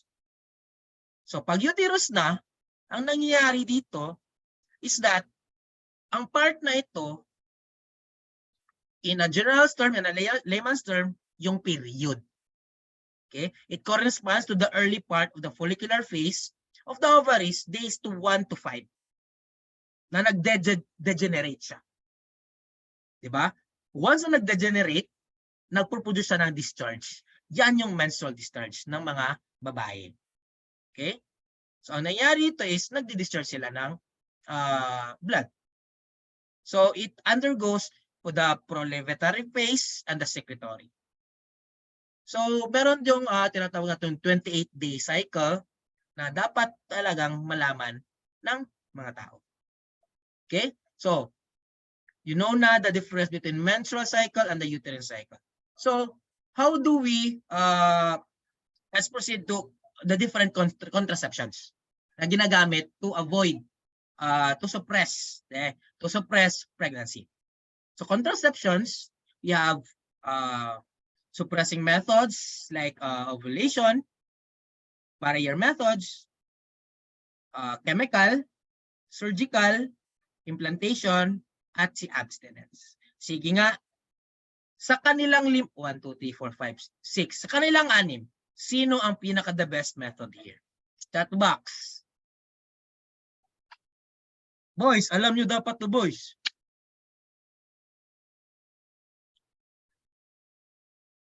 Bilis sumagot ng mga boys, Abstinence. Okay? Abstinence is yung best method. Please remember.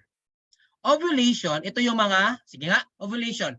Ano ang mga ginagamit natin pag nire-regulate natin o sinosuppress natin pag ovulation? Ano ang ginagamit natin? Suppressing method. Sinusuppress natin. Yung mga tinitake nyo, mga girls, ano tinitake nyo? Yung mga dayan. Ano pa? Oh, very good. Oral contraceptive or yung mga pills. Very good. Chemical is yung mga spermicidal jelly. I don't know, hindi ako familiar dyan. Spermicidal jelly at yung mga foam. Surgical methods. Sige nga, anong mga ginagamit natin mga surgical methods? Girls, sagot kayo. Alam nyo to. Ligate. Diba? Ligation. Sa lalaki, anong tawag doon? Vasectomy. Alam na alam. Very good. Sige. How about implantation? Ano yung mga usually inilalagay natin? IUD. Very good. IUD. Meron pa mga other na mga ano yon, mga devices. Pero si IUD yan yung pinaka most famous doon. Ano pa? Barrier method, syempre yung mga condoms, yung diaphragm at yung mga cervical cap. Basta ang pinaka the best method si abstinence. Please remember that one. All right. Sige. So, we are done sa animal development. Okay? So, let's have a break. 2 minutes lang. CCR muna ako. Kasi, proceed na tayo sa plant development. Okay? 2 minutes lang, guys. Break muna tayo. Inom muna kayo dyan ng tubig.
Okay, I'm back. My question si Sir Tony, yung calendar method po, saan yun nabelo? Sa ovulation po. Kasi minimanage mo yung, minomonitor mo yung ovulation period mo to suppress pregnancy. Okay? Calendar method, ovulation yon. Monitoring of the ovulation period. Alright? Sige. Let's move. So, tapos natin sa animals. Let's go on sa stages sa plant development. So, sa mga tanim na tayo. So, stages of plant development, meron tayong dalawa. Okay, we have the sporophyte and the gametophyte. Si sporophyte, ang difference lang nitong dalawa is that si sporophyte, diploid siya. Okay? Gumagamit tayo ng, or ginagamitan ng diploid cells. Gametophyte, haploid naman. yan lang yung i-make sure mo na malalaman mo. Again, sporophyte, diploid. Okay, using diploid. Gametophyte, haploid. And we have different life cycles. Okay? So, si life cycle pala is basically on where yung haploid stage or yung gametophyte multicellular, and the only diploid stage is the fertilized egg cell. Okay? Pwede siya magiging haplontic, haplodiplontic, at diplontic. Sige, anong difference ni haplontic, haplodiplontic, at ni diplontic life cycle? Haplontic life cycle is the stage on which isa lang, the only diploid stage is the fertilized egg cell. So egg cell is all about haplontic, is all about the egg cell. Haplontic diplontic tayo. Diplontic life cycle is where the diploid stage, sporophyte, is multicellular, and the haploid stage, yung gametophyte, is represented by the single-celled gametes. Okay? And lastly, yung haplodiplontic, either sa dalawa. Pwede sa dalawa. Both phases are multicellular. Alright? So ito yung tatlong life cycle. And we have the 4 major worlds. Okay, hindi worlds. Worlds siya. So ano itong 4? Sige nga, chat box nga. What are the 4 major worlds from this structure or parts of flower? Sige nga, chat box, sagot. Live people, comment kayo dyan. What are the 4 major worlds or 4 major parts of a flower? Saan dito? In this way, we can remember or we can classify different plants, different types of flowering plants. Major parts. Yung mga major parts natin is, sino? Iba-iba. Baka lumabas sa let ha. Anong 4 major parts of flower? Sige. Ito yun. Sige. First is we have yung si stamen. Stamen. Stamen is yung male ba or female? Stamen, male, female? Male, very good. Stamen, male. Carpel, yung female. Okay? Stamen, male, consists of anther and filament. Carpel, female, consists of stigma, style, and ovary. Ang another major is yung si sepal at si petal. Si sepal is yung green version na parang flower, parang petal, pero green version ng petal. Si petal is yung colored version. So yan yung 4 major worlds. We have stamen, carpel, petal, and sepal. Please remember that one. Alright? Sige. Because ang ganitong arrangement nito, yung mga parts of flower is nire-refer natin as what we call floral formula. Ano ipino-provide niya? Bakit formula? Kasi makikita natin yung information doon sa certain plant species. Okay? Information na sir? If yung flower na ito is complete ba siya or incomplete? Kasi hindi lahat ng flower or hindi lahat ng mga tanim merong stamen at merong carpel. Kasi meron tayong tinatawag na complete and imperfect flower structure. Magkaiba. Pag complete flower structure, lahat ng 4 major worlds nasa kanya. Okay? Pag complete. Complete, another term yan is yung perfect. Okay? Has both stamen, carpel, petal, and sepal. Unlike the imperfect, imperfect nga, lacking siya ng isa. Okay? Isa or dalawang floral whorls. And remember, pag incomplete, isa lang siya. The male part only. Walang female part. Again, pag imperfect, walang female part. Pag complete, yung dalawa present sa kanya. Alright? So flower, let's try to diagram. Make a diagram of it. Si flower, complete, incomplete. Pag complete, meron siyang dalawang parts. Yung vegetative at si reproductive. Ito yung four worlds. Reproductive, again, yung si stamen at si carpel. Yung vegetative is yung sepal at si petal. Sa female part, yung si stigma, si style, at si ovary. Okay? I hope nakuha nyo.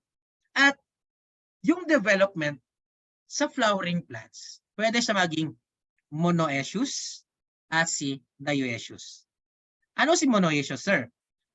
This is the development on which a plant na meron siyang perfect flower. Dalawa.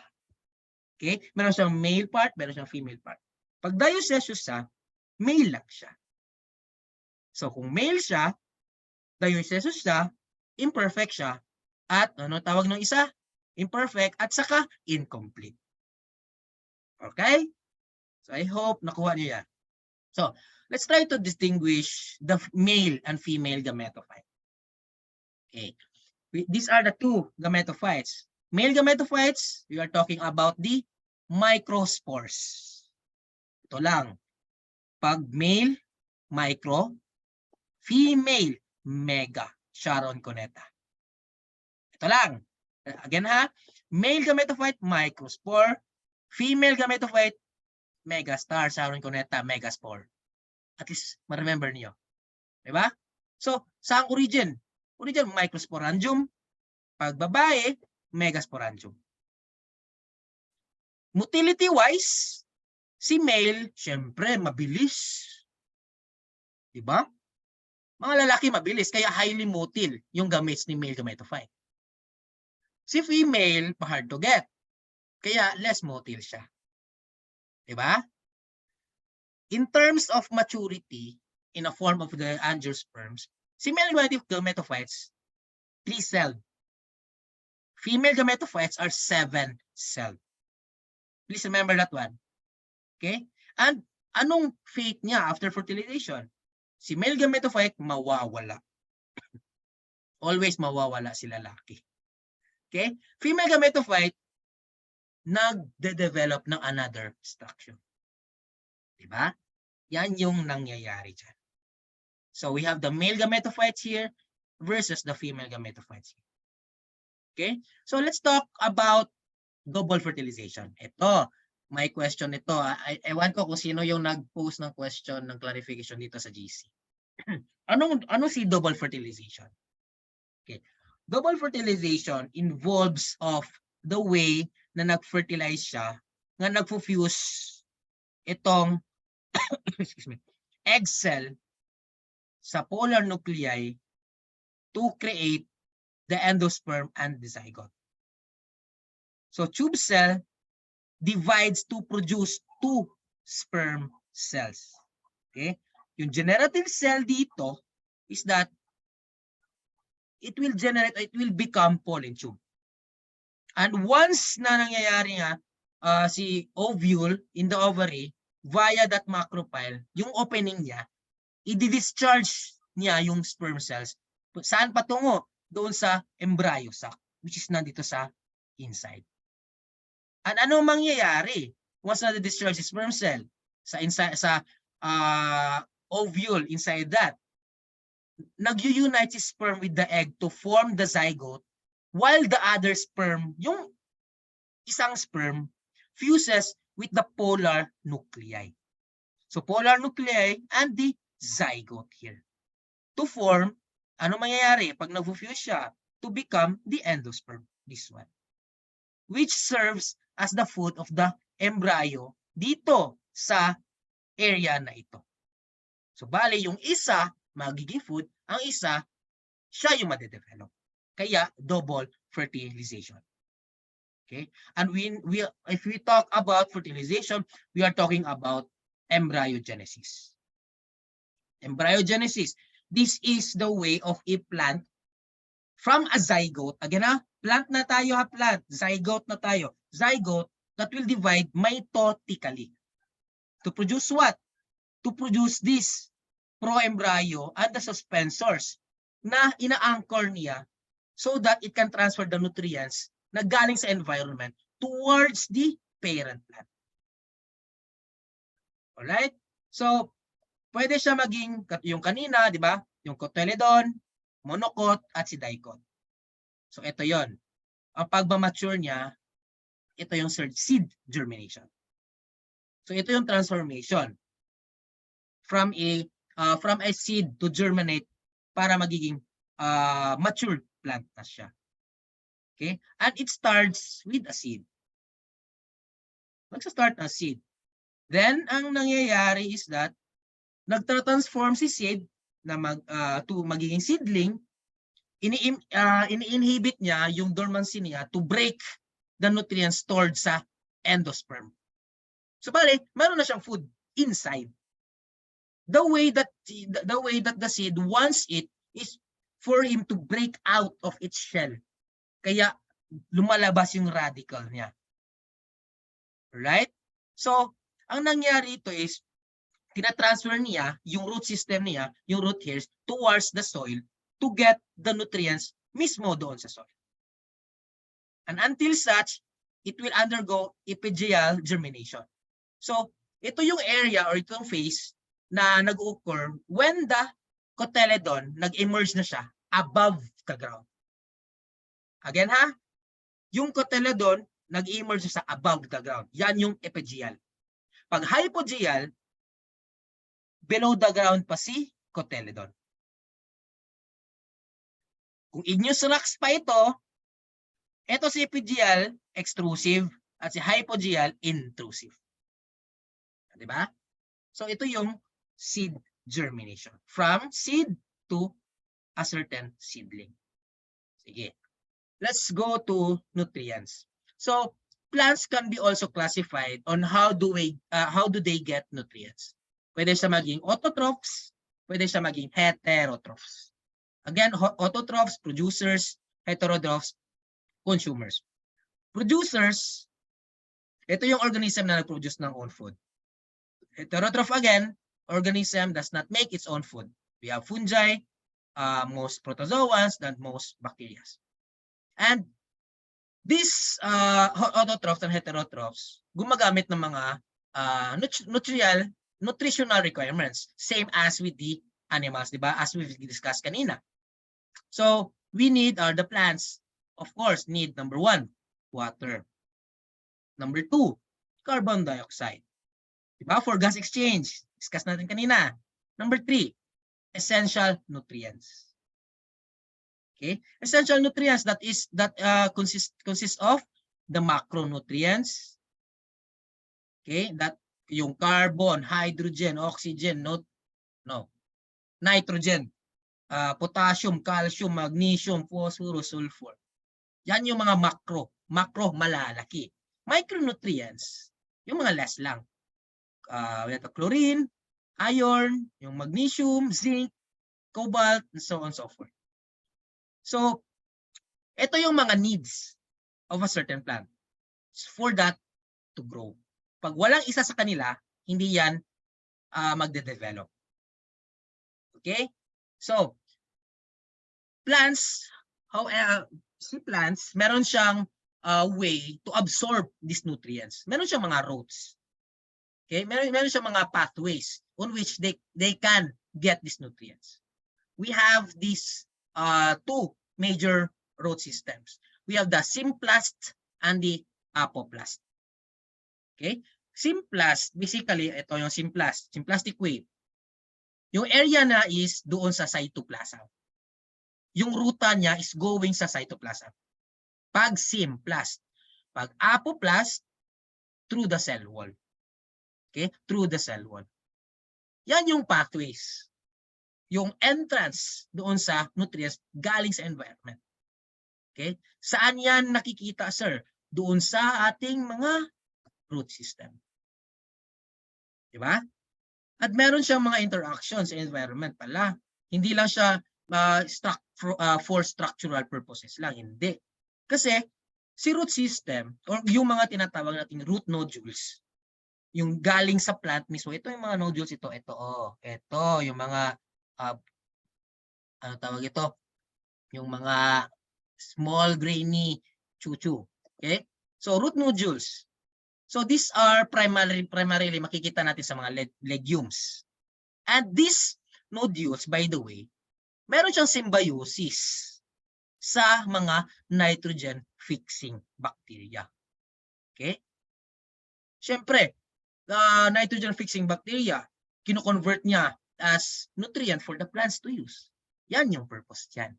Yan yung purpose ni nitrogen-fixing bacteria. Anong yung biogeochemical cycle natin, 'di ba? Yung nitrogen cycle. Ito 'yon. Ito yung purpose niya. For the roots to acquire the nutrients na galing sa atmosphere to the geosphere. Okay? So from root hairs to root nodules, then it will come a time na mag-interact siya symbiotically between a certain root to a certain fungi. So meron tayong tinatawag na mycorrhizae. So ito yung makikita natin sa mga if we dig, meron tayong mga lumot ba yan or mga whitish. So meron diyang fungi at nag-interact siya doon sa root systems within that certain plant. And usually makikita mo ito sa areas on which colder regions. Okay? If you are located on an area or a highly elevated area, try to have or try to dig within a certain area, makikita mo ito na meron mga fungi doon. At yung mga fungi na yon, nag-interact siya doon sa mga root systems. Alright? So that is how our plants interact with the non-biotic factors. So next, nutritional adaptation. Okay. So si animal, meron siyang way to adapt. Si plants naman, meron din. Of course. Meron din silang capability. So we have asexual reproduction. So in a way plants to adapt, they can have symbiosis sa plants at doon sa microbes. Like I said kanina. And they can also have symbiosis doon sa plants and fungi. From plants to fungi. Others can be parasitic. Okay, merong mga parasitic plants. Sige nga, give me an example of parasitic plant. May isang question dyan sa let. Yung tinatawag natin na ano ngayon? Sige nga, sino ang yes, yung dwarf mistletoe na question. I know for sure na alam niyo ito na question. Basta yung question na yun is anong interaction ni dwarf mistletoe doon sa plant niya nga si plant hindi siya naka-benefit doon sa pagdapo ni dwarf mistletoe doon sa certain plant na yon. Yan yung parasitism. Okay? And lastly, we have ano ito? Ito yung kwan. Ito yung dwarf mistletoe. Parasitism. We have also other plants that predates.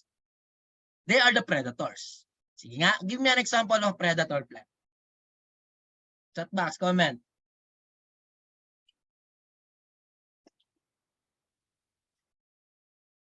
Yeah. Pitcher plants, Venus flytraps, sundews. Those are some examples of predator plants. So, di ba? Meron silang ways and means to adapt to the certain environment. Kasi hindi nila kaya as a normal plant for them to survive. They need to adapt to the change para they can cope up sa environment. So nutritional requirements, same as with the plants and animals. Yung macronutrients at yung micronutrients. Macro, again, yung mga macromolecules, micro, vitamins and minerals. At wag niyong kalimutan si water. We always need water. So, animal nutrition. So, how animals uptake the food? We have the endocytosis. It involves phagocytosis, pinocytosis, and the receptor-mediated endocytosis. Na-discuss ko na to kanina, di ba? So, paano ito, sir? This food uptake differentiates each of the mechanisms of an animal to get the food. Kasi iba-iba tayo on how do we feed ourselves. we have different types of feeders in each of the certain population of the animal kingdom. And here are the different types of feeders. We have the suspension feeders or the filter feeders ng balyena. Diba?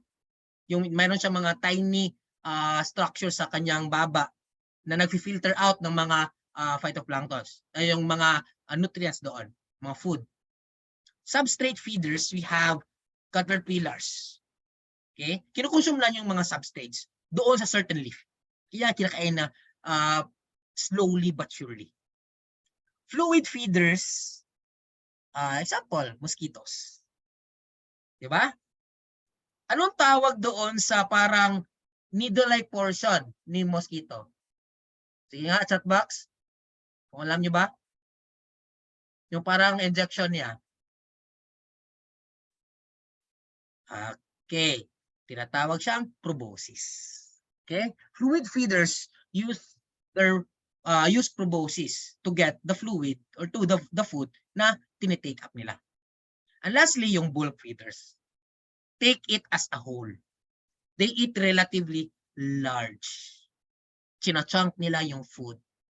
Kasi meron silang jaws, meron silang teeth, meron silang tentacles, claws, any part sa body na need para makuha nila yung pagkain as a whole.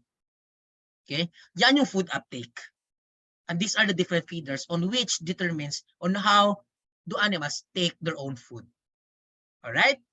And after which, pag food uptake, going through digestion na tayo. Okay? Ano nangyari? Okay, there's the digestion. And every animal has different digestive compartments. Ano yung mga main types? Okay? Pwede siya magiging meron siyang gastrovascular cavity at alimentary canal. Okay? Si gastrovascular pala is otherwise known as the incomplete digestive system. Isa lang ang composed niya, a single opening, na nandun ang food. Okay? Then, all of the waste are being disposed afterwards. So, example for that are the hydras and the flatworms. Unlike us, we have full, complete digestive systems. Kumpleto tayo dyan. Kasi from the mouth to the digestive tracts at the elimination. Meron tayo dyan. Okay? So this is for digestion. Now, let's go to gas exchange. So, plants and animals, meron silang mga pathways para on which yung gas exchange mangyayari. Sa leaves, we have the stomates, stomata. Sa stems, sige nga, anong tawag dito? Anong tawag dito? Anong tawag sa gas exchange or the open pathway sa stems? Sige nga, chat box, comment.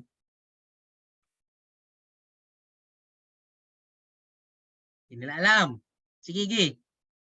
Pag stems, pag leaves, stomate siya. Pag stems naman, ano? Nasa dyan na dito. Okay, we have the lenticles. Okay, please remember ha, lenticles.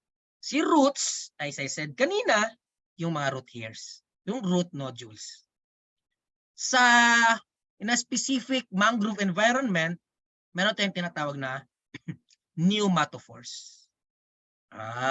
Ito yung mga open pathways for gas exchange in each of the structures of a certain plant. Leaves, stomates, stems, lenticles, roots, root hairs or root nodules, and others have pneumatophores.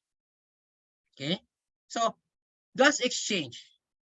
Each gas exchange, meron siyang mga surface organs. Diba? Meron tayong mga organs na pwedeng gumagamit. Yan yung main, ano tawag ito? Main manufacturing company para mag-a-assess o mag-manufacture, mag-process doon sa mga gas. Okay? So, in invertebrates, they can be found or they are being used sa cell membrane. Pwede siya maging sa skin, sa mga earthworms. Yan yung areas nila. sa animals. Pag cell membrane, cells, pag worms, yung skin parts nila, itong, ano tawag ito? Crawfish, external gills. And lastly, we have the tracheal systems on the insects. Ito yung mga open ways, open pathways for these invertebrates to take up the gas. Okay? Sa invertebrates lang to ha. Cell membrane, skin, external gills, and the tracheal systems. Sa vertebrates, siyempre, fishes, internal gills. Meron tayong external gills pa rin. For example, of external gills, yung mga salamanders. Meron sa external gills para to breathe air. Humans, we have lungs. Okay? And with that, in each of these respiratory systems, sa ating bodily system, always si respiratory, coordinate siya doon sa ating circulatory system. Bakit, sir? Kasi si gas, always going siya para doon sa blood system or blood flow natin to provide oxygen sa body. That's why connected siya agad-agad sa circulation or sa circulatory system natin. So this is the way of the gas or the respiratory system to coordinate with the circulatory system. In what way, sir? Because they transport these gases pag-exchange nila from the lungs and from the heart. Diba? Circulation agad. So we have the transport systems. We have oxygen transport and the carbon dioxide transport. Oxygen transport, ito yung part na, simply saying, nagta-transport ng oxygen. From what? From the pulmonary veins. From the pulmonary veins, gas, yung oxygen pumupunta sa blood cells. Diba? Hemoglobin. Nagbe-blend, yung oxygen nagbe-bind doon sa hemoglobin. Then, ta-transport siya within the body. Until such, yung oxygen is nire-release to the different cells. After which, pag nagamit na doon, carbon dioxide transport na naman. And with that, sa carbon dioxide transport, only, please remember ha, 7% lang yung nadi-dissolve sa plasma. 23% na nagbabind sa hemoglobin at 70% na form siya into a bicarbonate form. And this bicarbonate and carbonic acid ini-enhance sa body through enzymes, okay, na galing doon sa red blood cells. Okay. Ito yung nangyayari within our body. Nagsisirculate siya. From oxygen to carbon dioxide gas exchange, oxygen, carbon dioxide gas exchange. Alright? So that's for circulation. Let's have adaptation. Adaptation, of course, yung mga animals din natin learns how to adapt, learns how to evolve their lungs, their respiratory body. Because the more that you live on a higher altitude, the more that your lungs will get larger. Mas malaki yung heart nila, mas malaki yung lungs nila. Especially with the animals na nasa malalayong lugar, sa mga bukid, at especially sa mga diving animals. Mas malaki yung lungs at heart nila. Bakit, sir? Anong purpose with a larger heart? To love? Diba? Valentine's Day. So, ang purpose, pag malaki yung heart at malaki yung lungs, is that mas high yung affinity nila to bind the oxygen. So, they're mainly saying na meron silang capacity to store the oxygen for them to breathe longer underwater or breathe on the higher altitude na wala masyadong oxygen. Alright? Yun lang yun. So, that's for respiratory adaptation. Let's move to tropism. Ito, ulit-ulit sa Gen Ed. So, tropisms, we have 4. We have geotropism, hydrotropism, phygmo, and photo. Okay? Geotropism, ito yung about the gravity that causes a response on the plant's growth. Diba? Si gravity. Hydrotrophism naman, water. Phygmo, touch. Okay? And photosynthesis, sunlight. Especially, example, yung sunflower. Always siya naka-face doon sa sun. Kasi need niya si sun. So these are the types of tropism in plants. So from tropism, let's move to hormones. Ito. May question ito kung anong partner ni cytokinin at ni auxin. Ang sagot doon ay auxin at si cytokinin, 'di ba? So these are the following plant hormones. From auxin, cytokinins, gibberellins, at si ethylene. Never mind brasinosteroids at si abscesses. Ito na yung tatlo na always lumalabas po sa left. Si auxin, nag-stimulate siya ng stem elongation at nag-enhance ng apical dominance and nagre-retard ng leaf abscission. Galing to sa isang question sa left mismo. Okay? Auxin stimulates stem elongation, enhances apical dominance, and retards leaf abscission. Si cytokinins naman affects root growth and differentiation and nag-stimulate ng germination. Gibberellins doon na sa seed germination at nag-stimulate ng flowering and development sa fruit. Ethylene famous for fruit ripening. Yan lang yon. So, to summarize, pag germination, gibberellin, growth and development, ang tatlo. Pag flowering, lahat except ni abscesses acid. Same as with the fruit development. Pag namamatay na siya, ang nare-retain lang or ang nagli-live is si ethylene at si abscesses. Pag dormancy, si abscesses lang. Kasi yung abscesses acid is more like yung storage of food para for a dormancy period, magli-live on siya. Okay? So, that's for the plant hormones. So, let's move to the next topic. Genetics. Second topic pa tayo, di ba? Na malapit. Sige lang. So, genetics.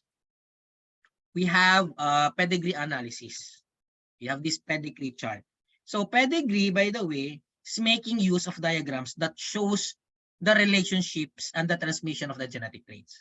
Remember the Punnett square? Diba? Yung mga heterozygous. Ito yon. So, saan galing ito? Diba? Remember the Mendelian principles and laws. The law of segregation and the law of independent assortment at yung law of succession. Succession ba yun? Oh. So, si pedigree chart, ito yung ways natin to differentiate the relationship between each of the genetic traits. And we have the word proband. Okay? This is the first person to be identified as having a genetic disorder. And this proband may be the first person to receive treatment or to be diagnosed. And it comes from the principles of Mendelian. Diba? Ito yon. Laws of segregation, laws of independent assortment, and law of dominance. And with that, we have the two types, diba? Yung genotype at ni phenotype. Genotype, genetic information. It may be homozygous dominant, dalawang malalaking letter. Heterozygous, hetero, isang capital letter at isang small letter. Homozygous recessive, both contains small letters. Phenotype is yung characteristics. Please remember ha, pag phenotype, yan yung characteristics. Pwede siya maging dominant trait or magiging recessive trait, which is itong white. Alright? So, phenocopy. Phenocopy is a term or is a trait that appears inherited but is caused by the environment. So, hindi siya within its trait. Hindi siya mismong nandyan sa kanya. Okay? Kasi na-expose siya to a different environment na nag-change sa kanyang structure. Okay, like for example, excuse me. So, this thalidomide at si AIDS virus, yung HIV. Yan yung phenocopy. Okay? So, differentiating twins. Meron tayong fraternal at si identical. Fraternal, na-develop siya from 2 sets of egg and sperm, same sex or one of each, and ang nangyari dito is that also known as monozygotic twins si fraternal. Kasi na-derive lang siya sa isang single fertilization event. That is why fraternal magkalahi yung itsura nila. Unlike na identical, same yung or magkamukha talaga sila. Alright? So we will differentiate this through crossing. Diba? Ito yon. Crossing the genotypes and crossing the different traits with their expected genotypes and phenotypes. So ito yung mga crosses dyan. Pag homozygous, dalawang homozygous, 100% talaga genotype. Dominant siya. Pag ito, 50%, 50-50, 100%, ito, same, so on so forth. So I don't need to elaborate this further ha. Madali lang po ito. Meron akong question mamaya. Dapat sagutan nyo to. So, proceed tayo before the checkpoint. So, sex linkages and recombination. So, each of these, yung chromosomes natin, di ba si female, meron dalawang X chromosomes. Male, isang X at isang Y. If and only if si mother, meron siyang sex-linked trait, ang mangyayari sa kanya is that yung children niya, 100% yung son is hemophilia. Okay? Isang daughter niya is a carrier of that hemophilia. So may percentage ito. Pag Y-link naman, okay, si Y-link, si father yung affected. At both of his son will become affected. Alright? So X-linked trait, again, it is a sex-linked trait in which the gene or the allele of the trait is found on the X chromosome. Pag Y-linked trait is found on the Y chromosome doon sa father. Okay? Ito yung mga differences nila. So, let's move to incomplete dominance and codominance. Ito yung sinasabi ko. So, codominance, pag dalawang contrasting alleles ang present sa same locus or same trait. Then, the phenotype that is expressed on that is a blend of the extreme phenotypes. Say for example, di ba? Itong red at itong white nagiging pink. Okay, nagiging pink. At itong dalawang ito, pink lahat. Di ba? Magkaiba. Sige nga, let's try to have this one. So, checkpoint tayo. So, in cattle, coat color is inherited in a codominant fashion. Meron tayong homozygous na nagpo-produce ng black coat, at isang homozygous na nagpo-produce ng white coat, at isang heterozygous na nagpo-produce ng isang roan. Sige nga, paki-give nga ng phenotype ratio sa offspring within this following process. Let's start with letter A. Anong phenotype color ito? Sagutin nyo guys. Live people sa FB, comment down. Zoom people, sagot kayo.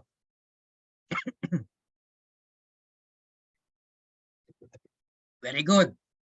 Letter A, siyempre, both are dominant. So, it should be black. Letter B, go. I don't need to elaborate this more ha. Alam nyo na to.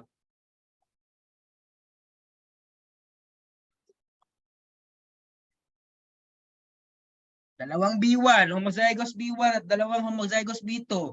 Anong kalabasan dito?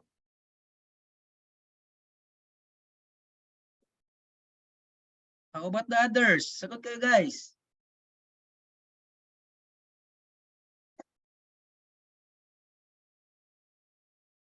Okay, letter B, all roan. Let's try letter C.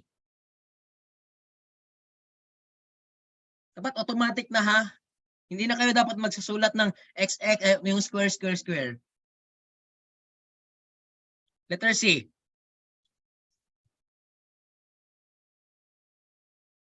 Ilang percentage na black, ilang percentage na roan, at ilang percentage na white ito? Letter C. Ilang percentage?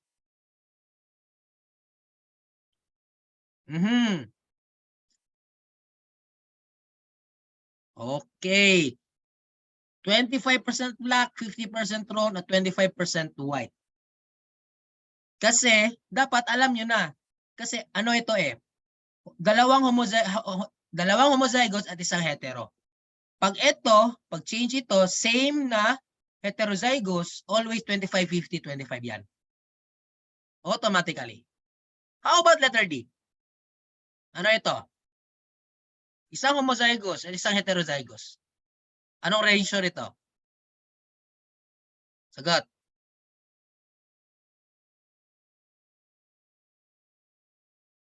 50-50. Very good. 50-50 ni black at ni roan. How about the last one? Letter E.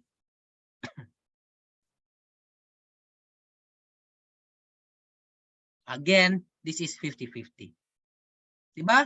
No need na kayong mag-square-square. Just remember the variations. Variations lang talaga. Para hindi kayo magkukusyong ng more time pag makakaabot kayo ng question ng ganito sa let. Alright? So, we're done with the what you call this? The phenotypes and the genotypes. Let's move to the differences between DNA and RNA. Simple lang.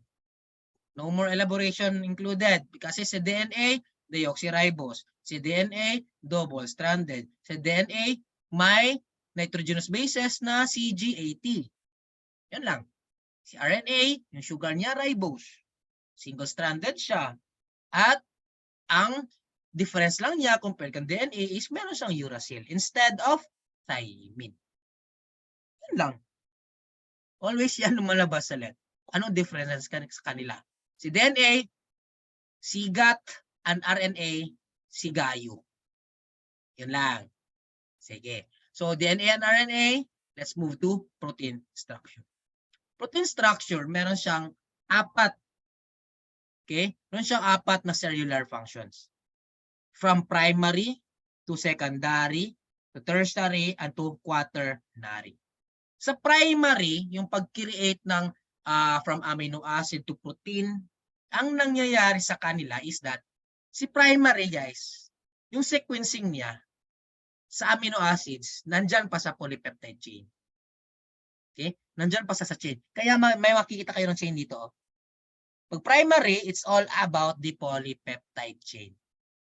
Pag secondary, ang nangyayari is yung chain niya nag-produce ng isang helix. Okay? Secondary structure, we are talking now about helix. Primary, we are talking about the chain. Si tertiary naman, we are talking about the coiling of the polypeptides. Ito yung tertiary. Coiling. Diba? From chain to helix to coiling. Until such, sa quaternary, nag-associate na yung mga peptide chains, forming the polypeptides, forming the protein structure. Yun lang. Simple as it goes. And this protein structure can either be, diba sa chemistry, pwede siya maging non-polar, pwede siya maging polar, at pwede din siya maging polar charge. Pag non-polar, aliphatic at si aromatic. Diba sa chemistry, organic chemistry, polar, yung uncharged. Pag polar charge, pwede siya magiging acidic or basic. Yun. Tapos. So, protein. You have DNA differentiation to the RNA. Let's go to the DNA replication. Or DNA synthesis. So, ano ito, sir? Diba? Kaya hirap i-comprehend. Pero si DNA replication lang, guys. Stick tayo sa definition. Okay? Yung definition niya is, yung DNA strands, nagse-separate, at yung bagong strand, nagse-serve siya ng bagong template. Yun lang. DNA strands, separation, at yung dalawang na-separate, magiging new template. Yun lang yung DNA replication. No more things to elaborate. Kasi, hindi na ito malalabas yung mga pure bio na talaga ng mga topics. Stick lang tayo sa definition. So, in a DNA replication, meron tayong different features. Okay? It may be semi-conservative. It may undergo base repair. Yung features na is semi-conservative, base pairing maintained. It will create new DNA or it will be semi-discontinuous. Pag semi-conservative, resulting DNA consists of one old and one new. So dalawa, yung bago at saka yung old. Base pairing, ito yung pairing ni AT at ni GC. Diba? Pairing ni AT at ni GC.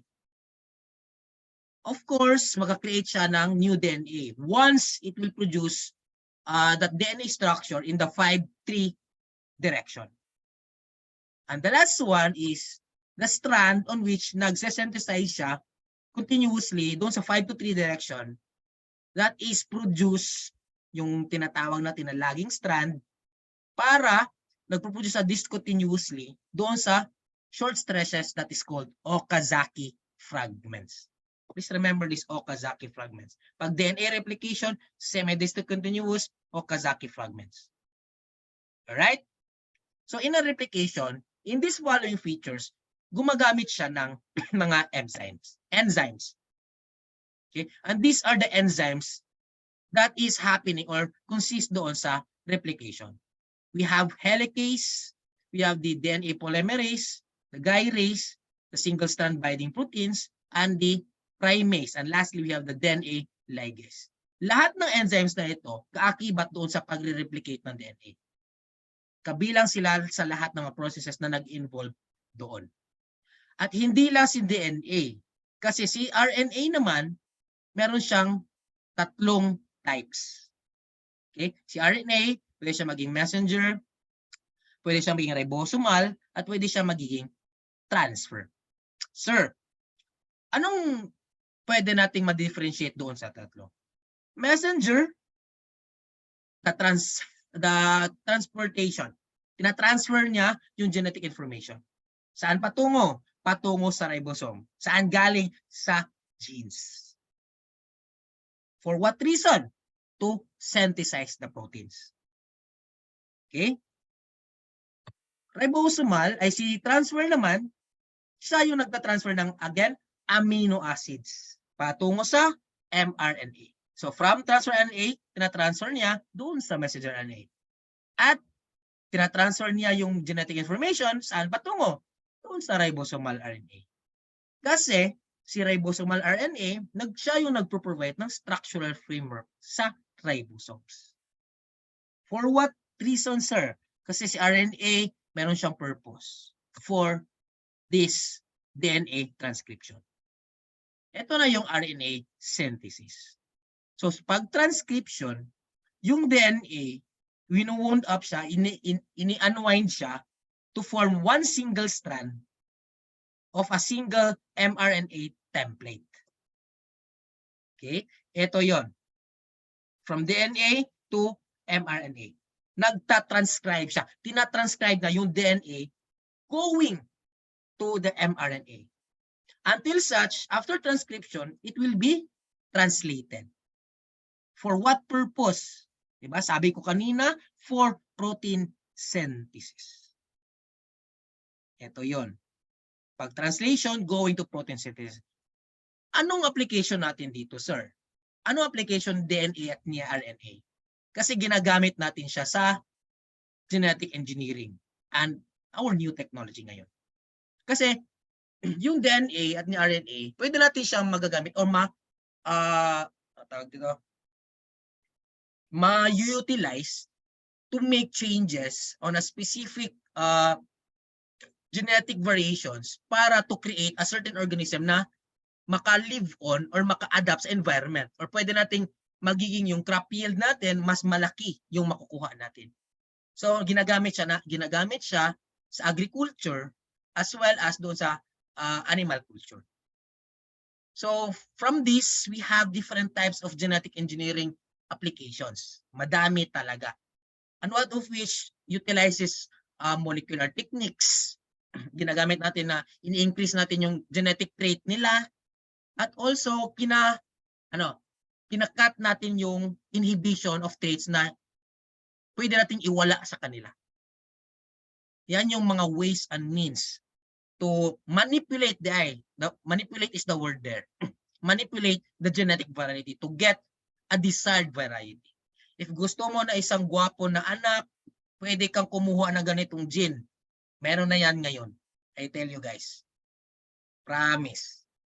So, our new technology today has ways and means to provide the perfect human being via genetic engineering. Okay? And let's try to outline this, guys. So, ito yung general outline. So, general outline, kinakat natin yung DNA. Pwede nating siniselect yung genetic trait, yung vector, para gamitin natin for DNA replication. Pwede nating sinisequence yung gene para makita natin yung desired trait natin. Pwede din tayong ini-screen, may screening process para ma-determine natin kung anong specific area, anong specific gene na kukuhanin natin for that animal to be cloned or to be reproduced. Meron pa, dalawa. Using plasmid transfer and ligation. So, meron tayong mga applications dyan. Gumagamit tayo nito. Ito yung tinatawag na heat shock treatment. Ay, hindi pala. Ito yung biolistic. So, ginagamit siya ng isang gene gun. Kung meron tayong heat gun, meron din tayong gene gun. Ito yung ginagamit natin to fire the DNA-coated pellets sa certain plant tissues. Ito yung ways. Second, gumagamit tayo ng heat shock treatment. Okay? Heat shock treatment, process used to transfer plasmid DNA sa bacteria mismo. Okay? And lastly, we have another process. We have the electroporation. Ito yung electroporation. So, ito yung technique na nagfa-follow of a similar methodology as heat shock treatment. Same lang sila do sa what we call the heat shock treatment. Pero, yung pag-expand ng membrane is mas gumagamit sila ng electricity or what we call electric shock. And with that, we can insert the genes into the cells of a certain organism. That's why we have different genetically modified organisms na nandyan present ngayon sa atin. Okay? COVID-19 vaccine is a GMO. Bioethanol is a GMO. Meron din tayong insulin na galing sa GMO. Bioplastics natin, meron din. Clothing. Ano pa? Yung omega-3 oil and other, yung milk. Pwede din yon. And these are some of the famous GMOs na at first na na-happen last time. Yung flavor savor, yung tomato, at yung BT corn. For the purpose of para hindi siya madadamage doon sa BT na microbe or itong Bacterius thuringiensis. Diba? So, in a way, yung purpose ni DNA replication at yung ni RNA synthesis is to for us to modify and to continue. Modify to continue to evolve and to perfect the things, di ba? Ito tayo parati tayo nagre-research. Kaya we can make things up because of this modern technology na meron tayo as of today. Sige. So much for that. Let's go to energy transformation. So energy transformation, we have acquisition, yung ATP tasks. Kasi si adenosine triphosphate, meron siyang different structures. Diba? And it undergoes 3 types of work. Pwede siya maging mechanical, pwede siya maging transport, at pwede siya maging chemical. Okay. Mechanical work, ito yung beating of the cilia. Beating of the cilia, meaning to say, there is movement. Merong contraction of muscles. For what? To use to make RNA. Kasi si ATP, ginagamit siya doon sa isang part or isang phase on which happens na nandoon si nucleoside triphosphate. Si transport work naman is nagpapump siya ng substances doon sa membranes against doon sa direction of the movement. Tina-transport lang niya, diba? From solute to the other membrane. Tina-transport lang niya. Kasi chemical work naman, dito yung synthesis portion. Okay? The synthesis of polymers from the monomers. And each of these acquisition, diba? We're talking about energy. ATP is energy. So, chemical work involves building of macromolecules. Ito lang yun. Simple terms. Chemical work, building macromolecules. Transport work, transporting ion membranes. Mechanical work, yan yung contraction or cilia movement.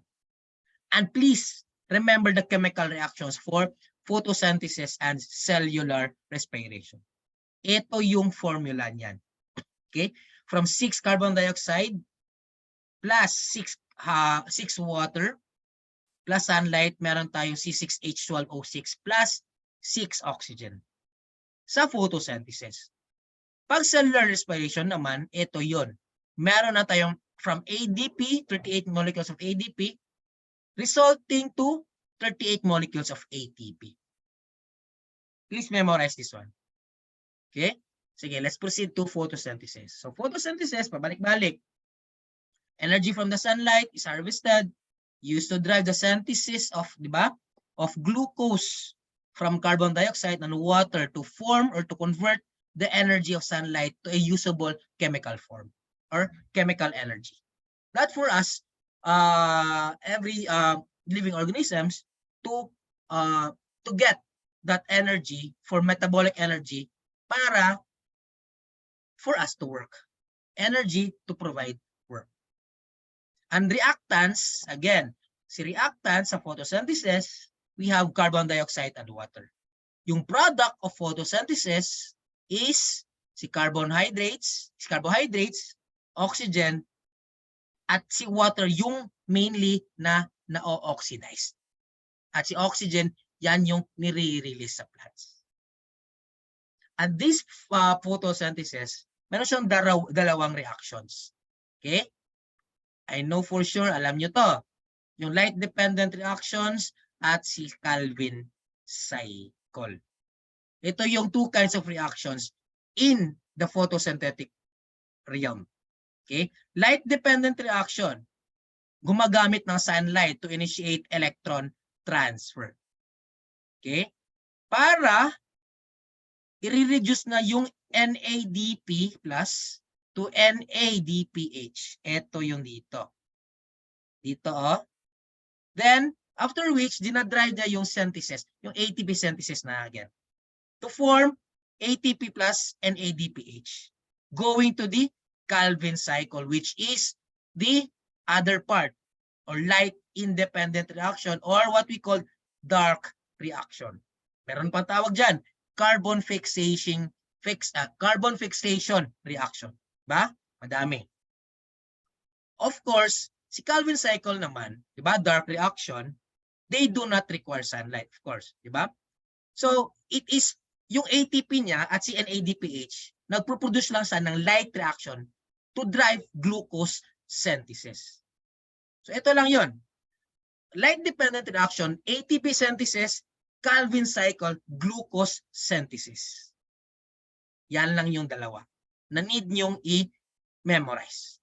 Light-dependent, ATP synthesis, Calvin cycle, glucose synthesis. Yan yung dinadrive niya. Okay? So with that, let's go to cellular respiration. So cellular respiration starts with glycolysis to pyruvate oxidation. It will undergo Krebs cycle and it will undergo last the phosphorylation. So ano ito, sir? So si cellular respiration involves the reactants. Anong reactants dito? Si carbohydrates, si oxygen, at si 38 ADP molecules. Yan yung nagre-react at the start. Yan yung nangyayari sa glycolysis. Until such, it will create yung product niya is carbon dioxide, water, at si 36 to 38 ATP molecules. Saan galing? Sa pagbi-breakdown ng glucose molecule dito, galing sa glycolysis. Ito yung reactant to product na nangyayari doon sa whole cellular respiration na si ATP is being produced or is produced by the process of chemiosmosis. Okay? Chemiosmosis yung process niya. Kasi si chemiosmosis, meron siyang enzyme catalyzed reactions on which na nag-occur sa semi-fluid interior niya para si carbohydrate mag-oxidize siya sa Krebs cycle to release this carbon dioxide at si ATP. At first pa lang, nag-release na siya ng energy. Nagre-release na siya ng ATP. So si Krebs cycle, pag Krebs cycle, mayroon siyang dalawang ATP plus si carbon dioxide. Once it will undergo next to phosphorylation, 32 ATP, and yung end part niya is si water. So let's try to summarize everything. Kasi medyo nakalilito ito po. So to summarize, ito yon. So sa cellular respiration, sa glycolysis, it happens in the cytosol. Okay? Cytosol. Starting materials na ito at yung end products niya ito. Sa formation of the acetyl CoA, it will happen sa mitochondria. Same with the Krebs cycle or the citric acid cycle. And it will create this material. It will start with these materials and end with these products. Same with the electron transport chain doon sa chemiosmosis. And it will result to this one. Okay. Ito yung mga products nila. Ito yung dapat na memorize nyo.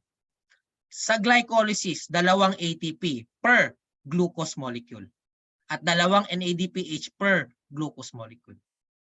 Pag anaerobic respiration, yung product niya is ethanol, lactic acid at si carbon dioxide. Sa Krebs cycle, dalawang ATP. Electron transport chain, 32 ATP. At total number of ATP formed, theoretically ni siya ha, 36 to 38 ATP. Ito yung mga byproducts sa cellular respiration.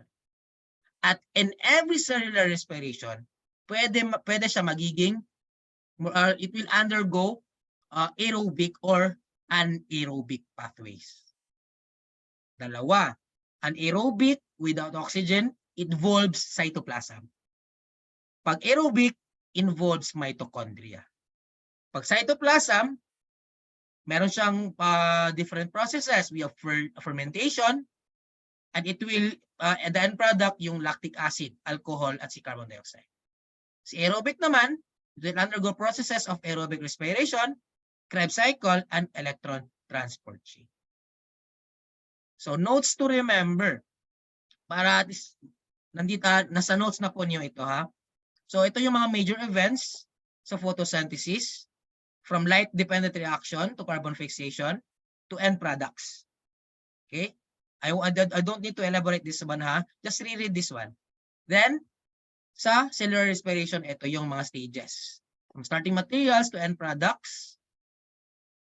And if we differentiate photosynthesis to cellular respiration, ito yun lahat. Okay? Lahat na ito na-discuss ko na kanina. Okay, let's go to pigment. Last na lang. So, energy transformation, pigment. So, we have what we call chlorophyll. Chlorophyll, as we all know, it is the greenish pigment that is found saan? Doon sa thylakoid membrane. Inside sa chloroplast. Again, si chlorophyll is found inside of the chloroplast of the plant cell. And si chloroplast, nag-absorb siya ng blue and red light. Once nag-absorb siya ng blue and red light, nagre-reflect siya ng green. Kaya green yung makikita natin sa mga plants. Okay? And each of these, meron tayong mga tinatawag na iba't ibang pigments. Okay? Pigments are the substances that absorbs visible light and are the means by which plants to capture sun's energy, aside from the chlorophyll. Okay? Si chlorophyll kasi, meron siyang head at meron siyang tail. Same as with these other pigments. So pag si blue-green algae, carotenoids. Same with the green algae. Si red algae, we have the phycobilins. Si brown algae, carotenoids pa rin. At si diatoms, we have phocoxanthin. Just focus on the carotenoids. Kasi always lumalabas si let about green algae or the blue-green algae. Okay? So this is for the pigments. Okay? So I think it's 9:30. So let's just continue the discussion maybe tomorrow. Medyo malayo pa tayo. So ganito talaga kataas, kahaba yung biology nyo. Okay? So let's just continue tomorrow kasi masakit na yung lalamunan ko. So let's just rest for the day and let's have the discussion to be continued tomorrow. So I hope you have learned something about the lengthy discussion. Tomorrow we'll be talking more about the yun sa anaphysio. Yan yung byproduct sa lahat. Kasi yan yung mga grabe na memorization na gagawin ninyo. So I hope please read the next parts. Please utilize the notes para at least straight na tayo tomorrow. Kasi mag-Q&A lang tayo tomorrow. Alright? Sige. So that's all for today, guys. And thank you for listening. See you tomorrow at 6:30 pa rin. Bye, everybody. Ciao. Thank you, sir. Thank you so much po. Thank you po, sir. Good night po. Thank you po, sir. Thank you, everyone. Bye, everyone.